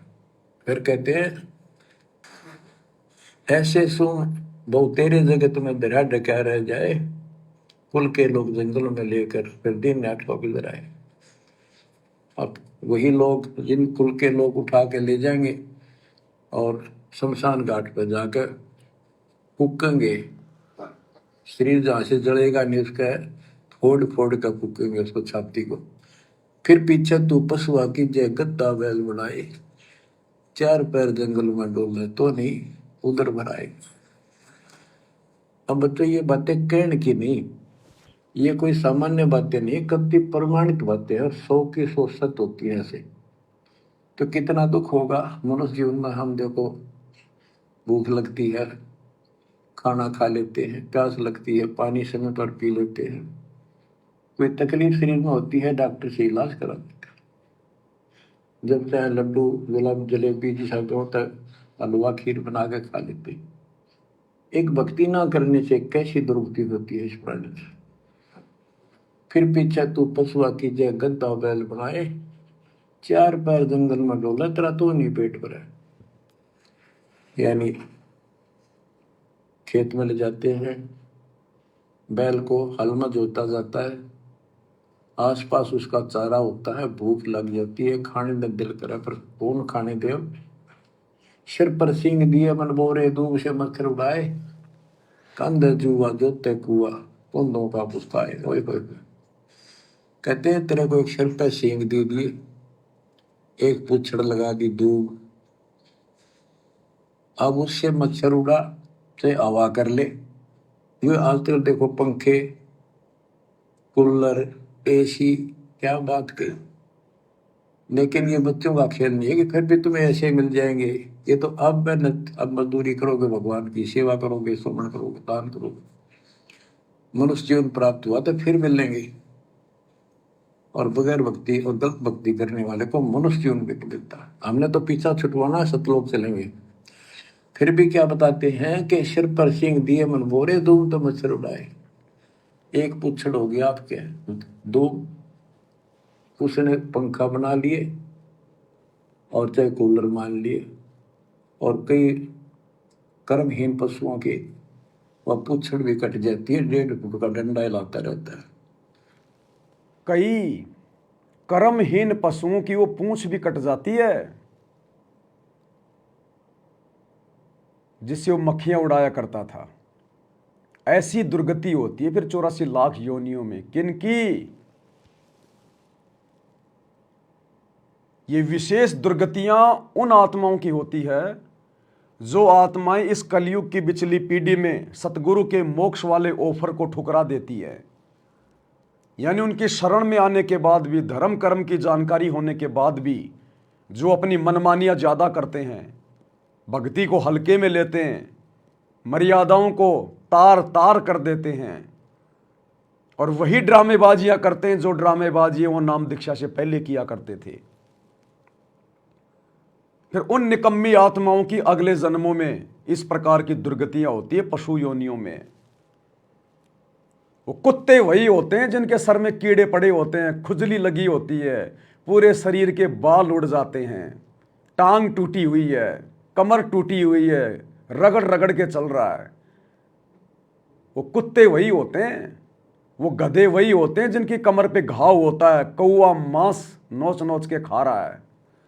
जो कलयुग की पिछली पीढ़ी में अपने गुरु को हल्के में लेते हैं, गुरु को परमात्मा मान के भक्ति नहीं करते, डर के भक्ति नहीं करते और बकवादे नहीं छोड़ते।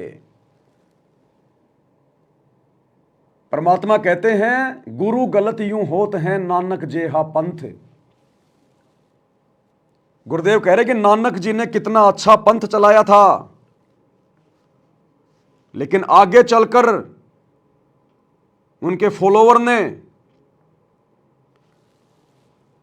उस पंथ को मिट्टी में मिला दिया, दूषित कर दिया। नानक जी ने कितना अच्छा पंथ चलाया था, लेकिन उनके भक्तों ने, उनके फॉलोवर ने आगे चल के चंद स्वार्थों के लिए, दान धर्म के लालच में, पैसे के लालच में, मान बढ़ाई के लालच में उस पंथ में सभी को शामिल कर लिया, ऐरे गहरे को, गधे घोड़े को।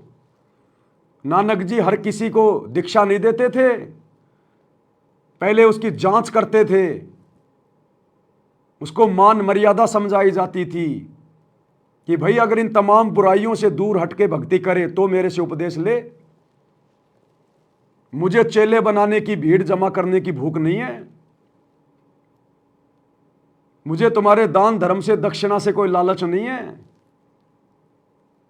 अगर तू इस ज्ञान को समझकर वास्तव में अपनी आत्मा का कल्याण करवाना चाहता है तो मेरे से उपदेश ले। यहां भीड़ इकट्ठी नहीं करनी, मैंने मुगलों के साथ में कोई लड़ाई नहीं लड़नी, मैंने कोई फौज तैयार नहीं करनी, खेत में तुम्हारे को मजदूर बना के काम नहीं करवाना। तो कहते हैं नानक जिन्होंने इतना अच्छा पंथ चलाया और बाद में उनके फॉलोवर ने मिट्टी में मिला दिया उनके पंथ को। गुरु गलत यूं होत हैं नानक जेहा पंथ, कि श्री नानक जी के पंथ में जाके देख लो आज क्या हाल हो रखा उस पंथ का। वही स्थिति वर्तमान में काल सतगुरु रामपाल जी के फॉलोवर से, सतगुरु रामपाल जी के परिवार वालों से, इन कोऑर्डिनेटरों से गलतियां करवाने जा रहा है, और गलतियां ये लोग कर चुके हैं। हालांकि ये तो समर्थ है, कलयुग की पिछली पीढ़ी है, ठीक का समय, धरती पे पूर्ण परमात्मा स्वयं प्रकट हैं, इसलिए काल की दाढ़ नहीं गल पाएगी। लेकिन कोशिश काल ने पूरी की पूरी की, उसकी पार नहीं बसारी, वो बात अलग है, लेकिन कोशिश उसने वही कर दी जो अन्य पंथों में गंदगी फैलाने की। आज गुरुदेव के जेल जाने के बाद उनके परिवार ने चंद पैसों के लालच में, ज्योति पाठ और दान के लालच में, अपनी मान बढ़ाई के लिए इस पंथ में गधों को और घोड़ों को, शब को जोड़ दिया। कोई मर्यादा निभाए ना निभाए कोई दिक्कत नहीं, बस आश्रम में आते रहो, अपनी कमाई का पैसा हमें देते रहो ज्योति पाठ के रूप में। आज इन्होंने गधों को और घोड़ों को एक ही खूंटे से बांध दिया। दुर्गति करके रख दी उनके पंथ की, दुर्गति। और एक नहीं, आपको सैकड़ों उदाहरण दे सकता हूं, सैकड़ों,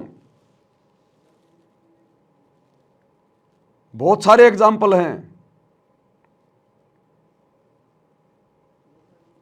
एक लड़का दिखाता हूं आपको मैं, आप सब जानते होंगे इसको, इसकी शक्ल दिखा देता हूं एक बार मैं आपको। नग्गड़ आदमी, नग्गड़, इसकी शक्ल दिखा देता हूं आपको थोड़ी सी, एक बार पहचान जाएंगे आप इसको। ये नंगड़ आदमी, नंगड़,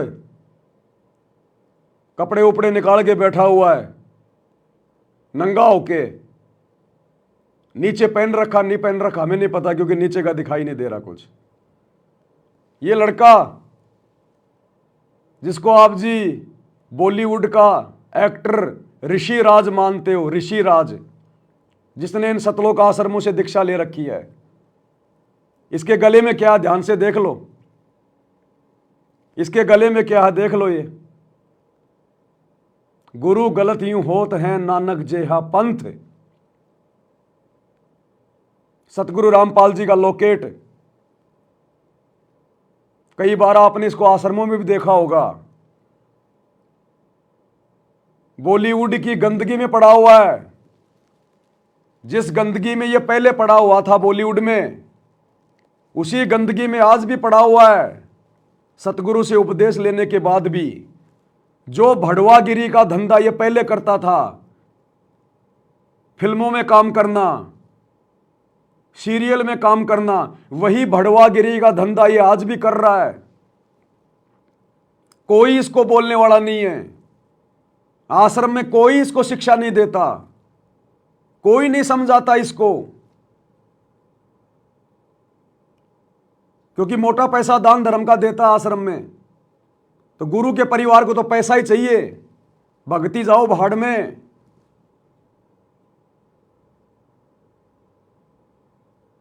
गधा आओ चाहे घोड़ा आओ, कोई मतलब नहीं है। आगे चलकर यही गंदगी सतगुरु रामपाल जी के बदनामी का कारण बनती है। अरे ये क्या शिक्षा दे रहा है लोगों को सतगुरु से उपदेश लेने के बाद? क्या प्रेरणा दे सकता है ये समाज को? भड़वागिरी के अलावा कोई प्रेरणा नहीं दे सकता। इसके हाथों से बांटी गई पुस्तक किसके ऊपर असर करेगी? इसके मुंह से सुनाया गया सत्संग किसके ऊपर असर करेगा, जो खुद अपने गुरु की एक भी बात को अपने जीवन में लागू नहीं कर रहा?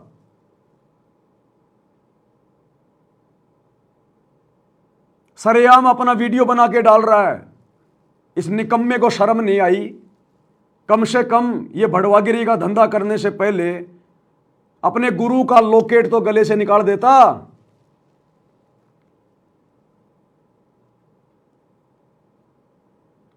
ये बुद्धि है कहां? ये बुद्धि नहीं है, ये बुद्धि नहीं है भाई और बहनों।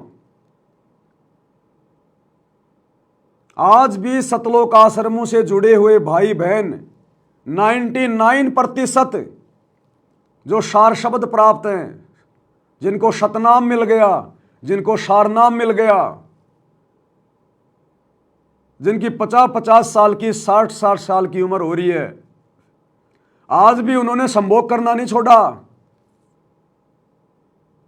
स्त्री मिलन नहीं छोड़ा। खोपड़ी में जिनके सफेद बाल आ रहे हैं, वो भी रात्रि में अपनी औरत के साथ में लिपट के सोते हैं। शर्म नहीं आती उनको? उनके बच्चे उनके बराबर की उम्र के हो रहे हैं, उनके बच्चों की शादियां हो गई, लेकिन वो खुद अभी भी संभोग क्रिया में लगे हुए हैं और कहते हैं हम सारनामी हैं, हमें सार शब्द मिल गया, सतनाम मिल गया। और उन सब के गले में लॉकेट, रात्रि को स्त्री भोग करते हैं और गले में उनके गुरुजी का लॉकेट लटका रहता है। सद्बुद्धि नहीं है उनको। ये बॉलीवुड की उसी गंदगी में पड़ा हुआ है जिस गंदगी में ये नाम दीक्षा से पहले पड़ा हुआ था। क्या छोड़ा भाई तूने? तेरे गुरु का कहां आदेश है कि तूने फिल्में बनाना है?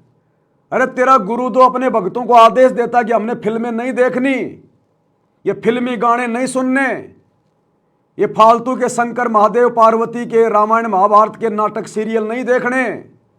ये तो खुद फिल्मों में काम करता है, ये तो खुद महादेव बन के सीरियल बनाता है। और इनको बहुत बड़े भगत की उपाधि दी जाती है। जब ऐसे लोग आश्रम में आते हैं तो मच्छर की तरह बाकी भगत इनको देखने के लिए इकट्ठे हो जाते हैं। यह है भड़वागिरी। गुरु गलत यूं होत है नानक जेहा पंथ। जिस प्रकार नानक जी के बाद में नानक जी के पंथ में गंदगी फैला दी उनके फॉलोअर ने, उसी प्रकार सतगुरु रामपाल जी के 2014 में जेल जाने के बाद उनके परिवार ने, इन कोऑर्डिनेटरों ने गंदगी फैला दी। ये कौन से एंगल से भगत है ये? इसको इतनी भी तमीज नहीं है कि मैं जो वीडियो भेज रहा हूं संगत में मेरे भगत भाई बहन देखेंगे, उन पे क्या असर पड़ेगा, वो मेरे बारे में क्या सोचेंगे। लेकिन वो कुछ नहीं सोचेंगे क्योंकि वो खुद इनके जैसे ही हैं। इस वीडियो को देख के तो वही सोचेगा जो भड़वागिरी से बाहर है, बाकी तो सभी भड़वागिरी में है। कोई राजनेताओं की रैलियों में जा रहा है वो भड़वागिरी है, और क्या है। गुंडों की सीबीआई जांच में जा रहा है वो भड़वागिरी, आरक्षण में जाके बैठ रहा है भड़वागिरी, समाज से यारी निभा रहा है भड़वागिरी कर रहा है। तो भड़वे को भड़वे में भड़वा नजर नहीं आता। ये तो जिसकी आंखें सतगुरु ने खोल दी ज्ञान से उसको नजर आएगा। तो ये बॉलीवुड की उस गटर वाली गंदगी में काम करने वाला ये ऋषिराज नाम का लड़का हीरो, अरे हीरो तो तेरा बाप है सतगुरु रामपाल जी। असल में अगर धरती पे कोई हीरो है वर्तमान में तो सतगुरु रामपाल जी है, उनसे बड़ा कोई एक्टर नहीं। और जो फिल्म वो बना रहे हैं सन 1994 से, उससे बड़ी कोई फिल्म नहीं, जो फिल्म हजारों साल तक चलेगी। तेरे बॉलीवुड की फिल्में तो कोई 15 दिन चलती है हॉल में, कोई 20 दिन चलती हैं। अरे इसकी फिल्म, इसके सत्संग हजारों साल चलेंगे, तेरे इन्हीं सिनेमा घरों में चलेंगे, दुनिया वरना कुछ नहीं देखेगी। और इन्होंने अब भी वही हीरोपंथी नहीं छोड़ी। क्या सीखेगा इससे समाज? इसको जितने भी भगत फॉलो कर रहे हैं क्या सीखेंगे? और इसके इस वीडियो पे आप जाके देखना, जितने भी भक्तों ने जो कमेंट्स किए हैं, एक भी माई का लाल ऐसा नहीं है जो इसको समझाए अरे वाह भगत जी क्या बॉडी है भगत जी, अरे वाह भगत जी आप फिल्मों में काम करते हो भगत जी, वाह बहुत अच्छा, वेरी नाइस। ये कमेंट्स हैं भक्तों के, क्योंकि बुद्धि ऑफ है, सोच ही नहीं सकते हो। अब ये कोई महादेव बनने की तैयारी कर रहा है, ये शंकर बन के ये श्री शंकर जी का रोल करता है और छोटी मोटी कोई फिल्में भी कर लेता है। एक फिल्म में तो मैंने देखा,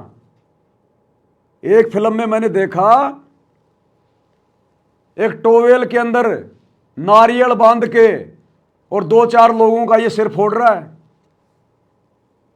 ये सतगुरु रामपाल जी का भगत ऋषिराज। वो फिल्म का नाम पता नहीं मुझे क्या है, उसमें अक्षय कुमार भी है और वो डैनी भी है।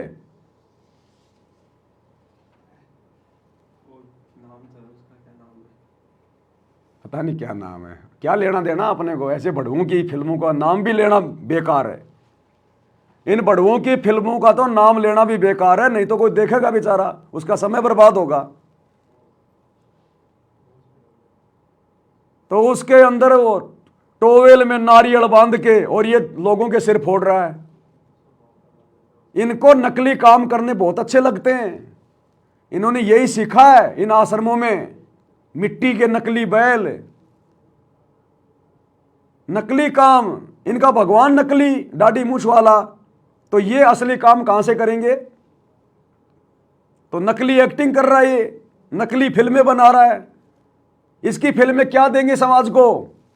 ये भगत होके फिल्में बना रहा है, क्या शिक्षा देगा समाज को? ये इसकी फिल्में क्या शिक्षा देंगी समाज को? गंदगी कभी किसी को पवित्र कर सकती है क्या? तो ये कोई मेकअप रूप में बैठा, मेकअप रूप में। अब कई कह देंगे भगत जी तो एक्टिंग करता है, इसका धंधा है। तो धंधा तो भैया दारू का ठेका चला रहा है, उसका भी धंधा है। तो क्या नाम लेने के बाद वो भी दारू बेचे? धंधा तो भैया किसी का मांस काटने का भी था, तो क्या नाम दीक्षा लेने के बाद में मांस काटते रहे? कौन से दिन छोड़ोगे फिर ये धंधे?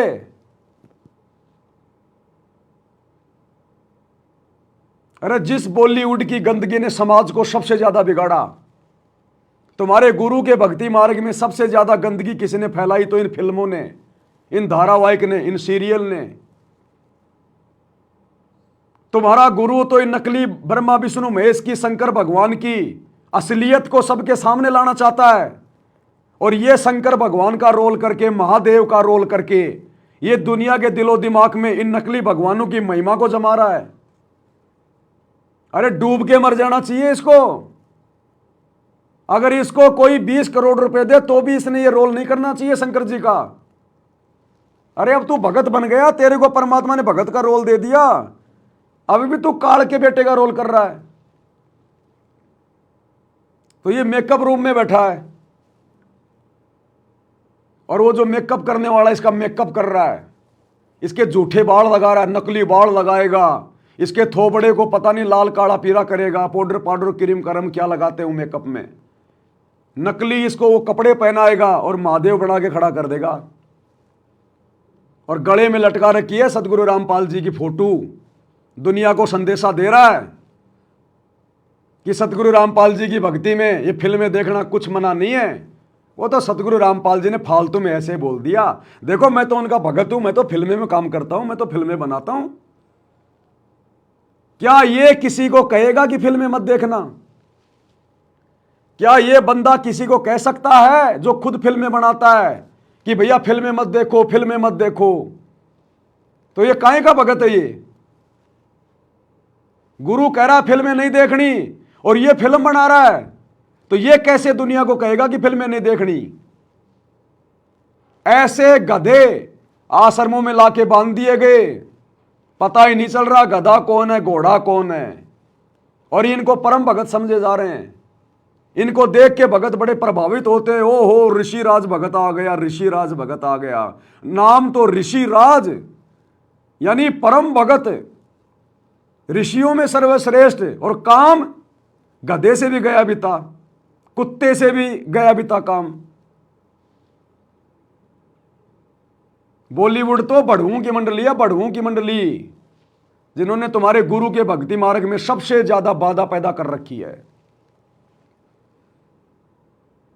तो देख लो एक बार इसको, 2-2.5 मिनट का वीडियो है, कहां जाएगा ये श्रृंगार करा के। साइड में लगाऊं क्या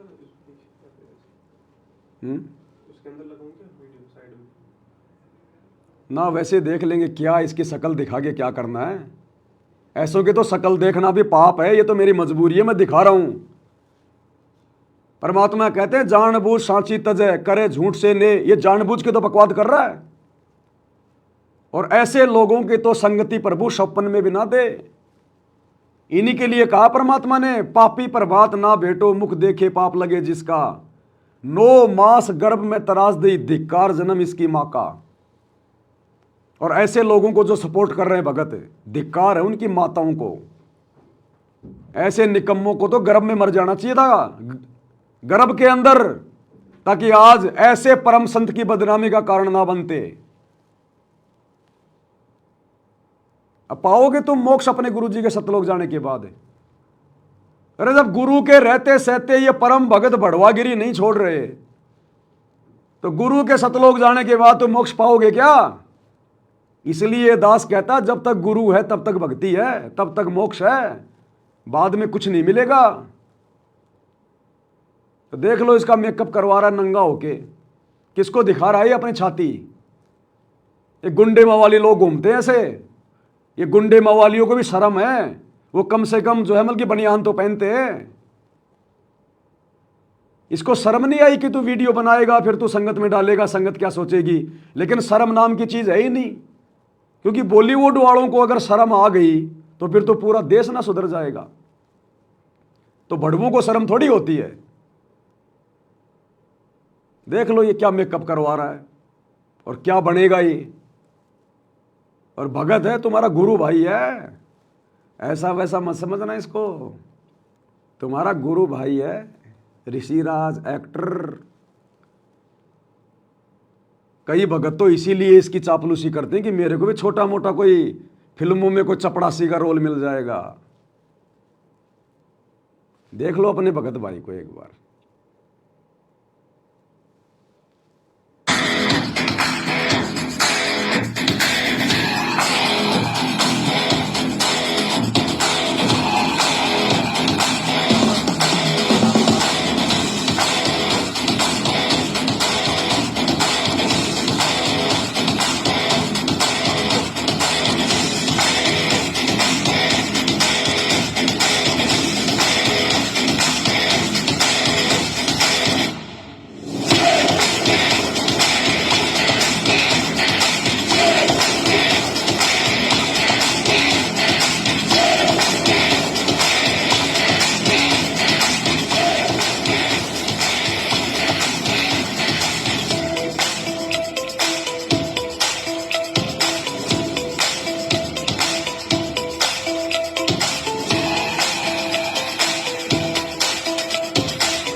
बन गया ऋषिराज से नागराज, ये बन गया नागराज। ये है सतलोक आश्रमों से जुड़े हुए हमारे भगत। गुरु गलत यूं होत हैं नानक जेहा पंथ। ये बड़वागिरी गुरु के रहते सहते नहीं छूट पा रही, गुरु के सतलोक जाने के बाद कैसे छूटेगी? ये हिजड़े नहीं होते, ये जब मार्केट में पैसा मांगने के लिए निकलते हैं तालियां पीट पीट के, उससे पहले मेकअप करते हैं पूरा ऋषिराज की तरह।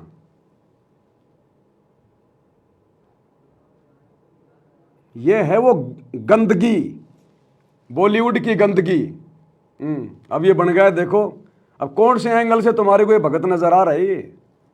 दुनिया भर का नकली आभूषण, दुनिया भर की नकली पोशाक, नकली बाल, नकली मेकअप, क्या है ये? अरे इस वीडियो को जब हमारी सतलोक आश्रमों से जुड़ी हुई माता बहनें देखेंगी तो वो कैसे छोड़ेंगी ब्यूटी पार्लर में जाना, आईब्रो बनवाना, मेकअप करना, सोने चांदी पहनना। वो कहेंगे अभी तो हमारे भगत भाई नहीं छोड़ रहे।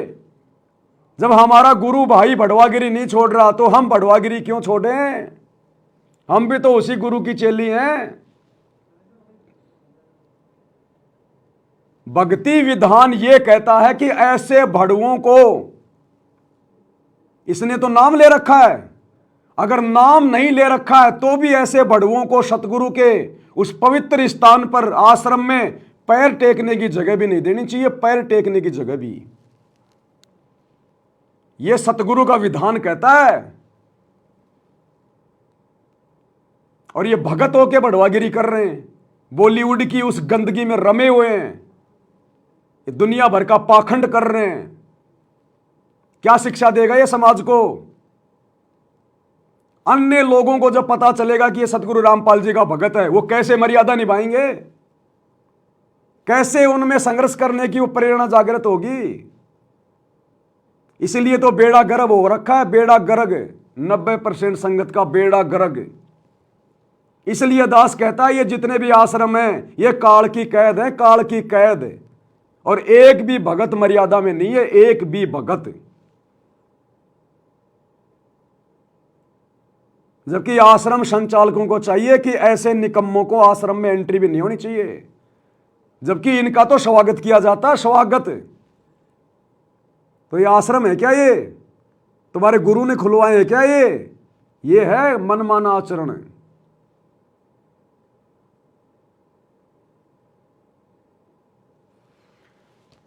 इसलिए भाई और बहनों, परमात्मा ने अंत में दुखी होकर फिर सात संगतियां शुरू करवाई हैं कि बात बनेगी नहीं ऐसे। तो ये भड़वागिरी करते तो इनको असंख्य जन्म हो गए, कैसे छूटेगी?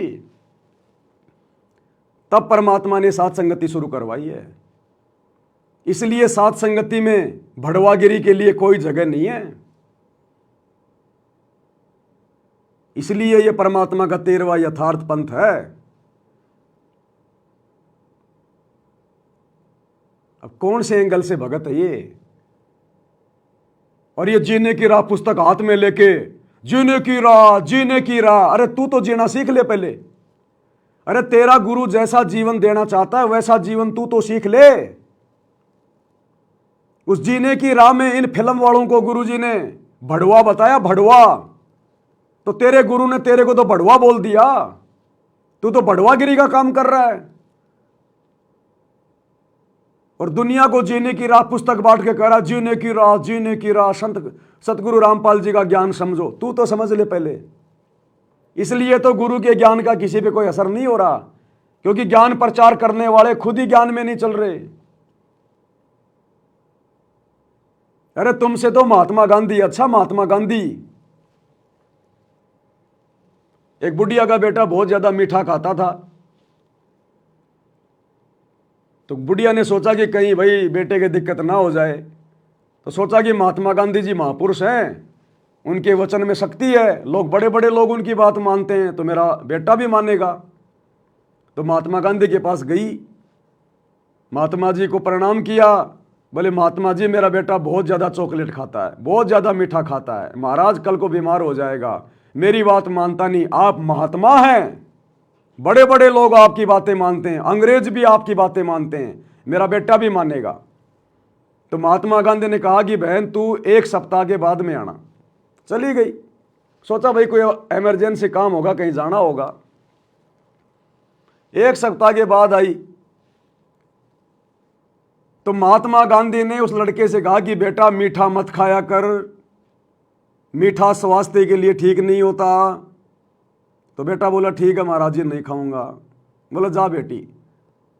तो उस बहन ने कहा कि महाराज जी अगर आपने यही बातें बोलनी थी तो ये बातें तो आप सप्ताह भर पहले भी बोल देते, क्यों मेरे पैर तुड़वाए, आज वापस यहां आई हूं। तो महात्मा गांधी ने कहा कि बेटा जब तू आई थी ना उस समय तक तो मैं खुद ही गुड़ खाया करता था, मैं खुद ही मीठा खाता था बहुत ज्यादा। अगर उस समय मैं इसको बोलता कि बच्चा मीठा नहीं खाना चाहिए, मीठा खराब है, और मैं मीठा खा रहा हूं, तो मेरी बात का तेरे बेटे पे असर नहीं होगा।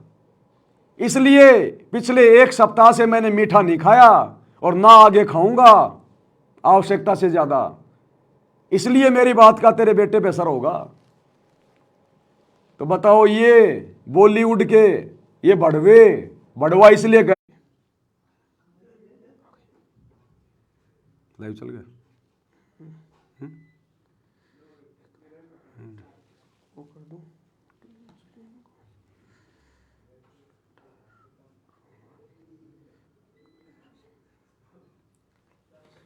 फेस की तरफ लाइट दिख रही है। लाइट हो गया लाइव। नहीं चल रहा है। तो भाई और बहनों देखो, ये भड़वागिरी की बातें सुन सुन के लाइट को भी शर्म आ गई, बिजली भी भाग गई। लेकिन आश्रमों से जुड़ी हुई संगत को शर्म नहीं आ रही,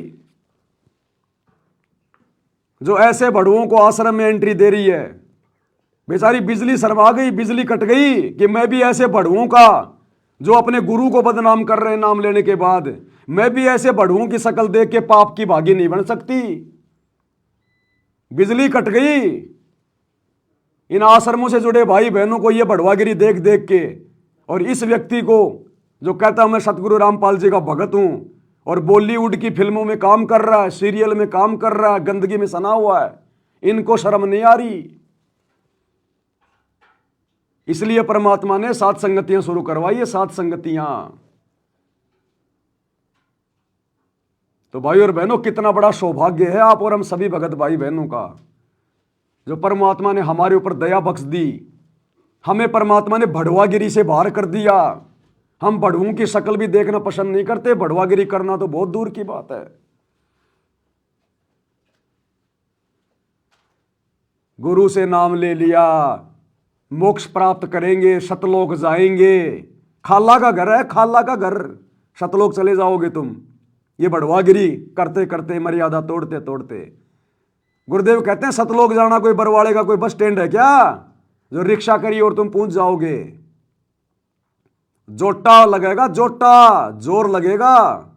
फिर गई लाइव वो 760 के बीपीएस। तो भाई और बहनों आज का लाइव हम केवल यही समाप्त करेंगे। बेचारी लाइट भी चली गई शर्मा के, और कल फिर परमात्मा दया करेंगे 2 बजे, फिर इसका पार्ट नंबर 4 में हम आगे चर्चा करेंगे। तो आज के वीडियो में केवल इतना ही। परमात्मा हम सबको सद्बुद्धि दे, आशीर्वाद दे। बंदी छोड़ सतगुरु रामपाल जी भगवान की जय हो।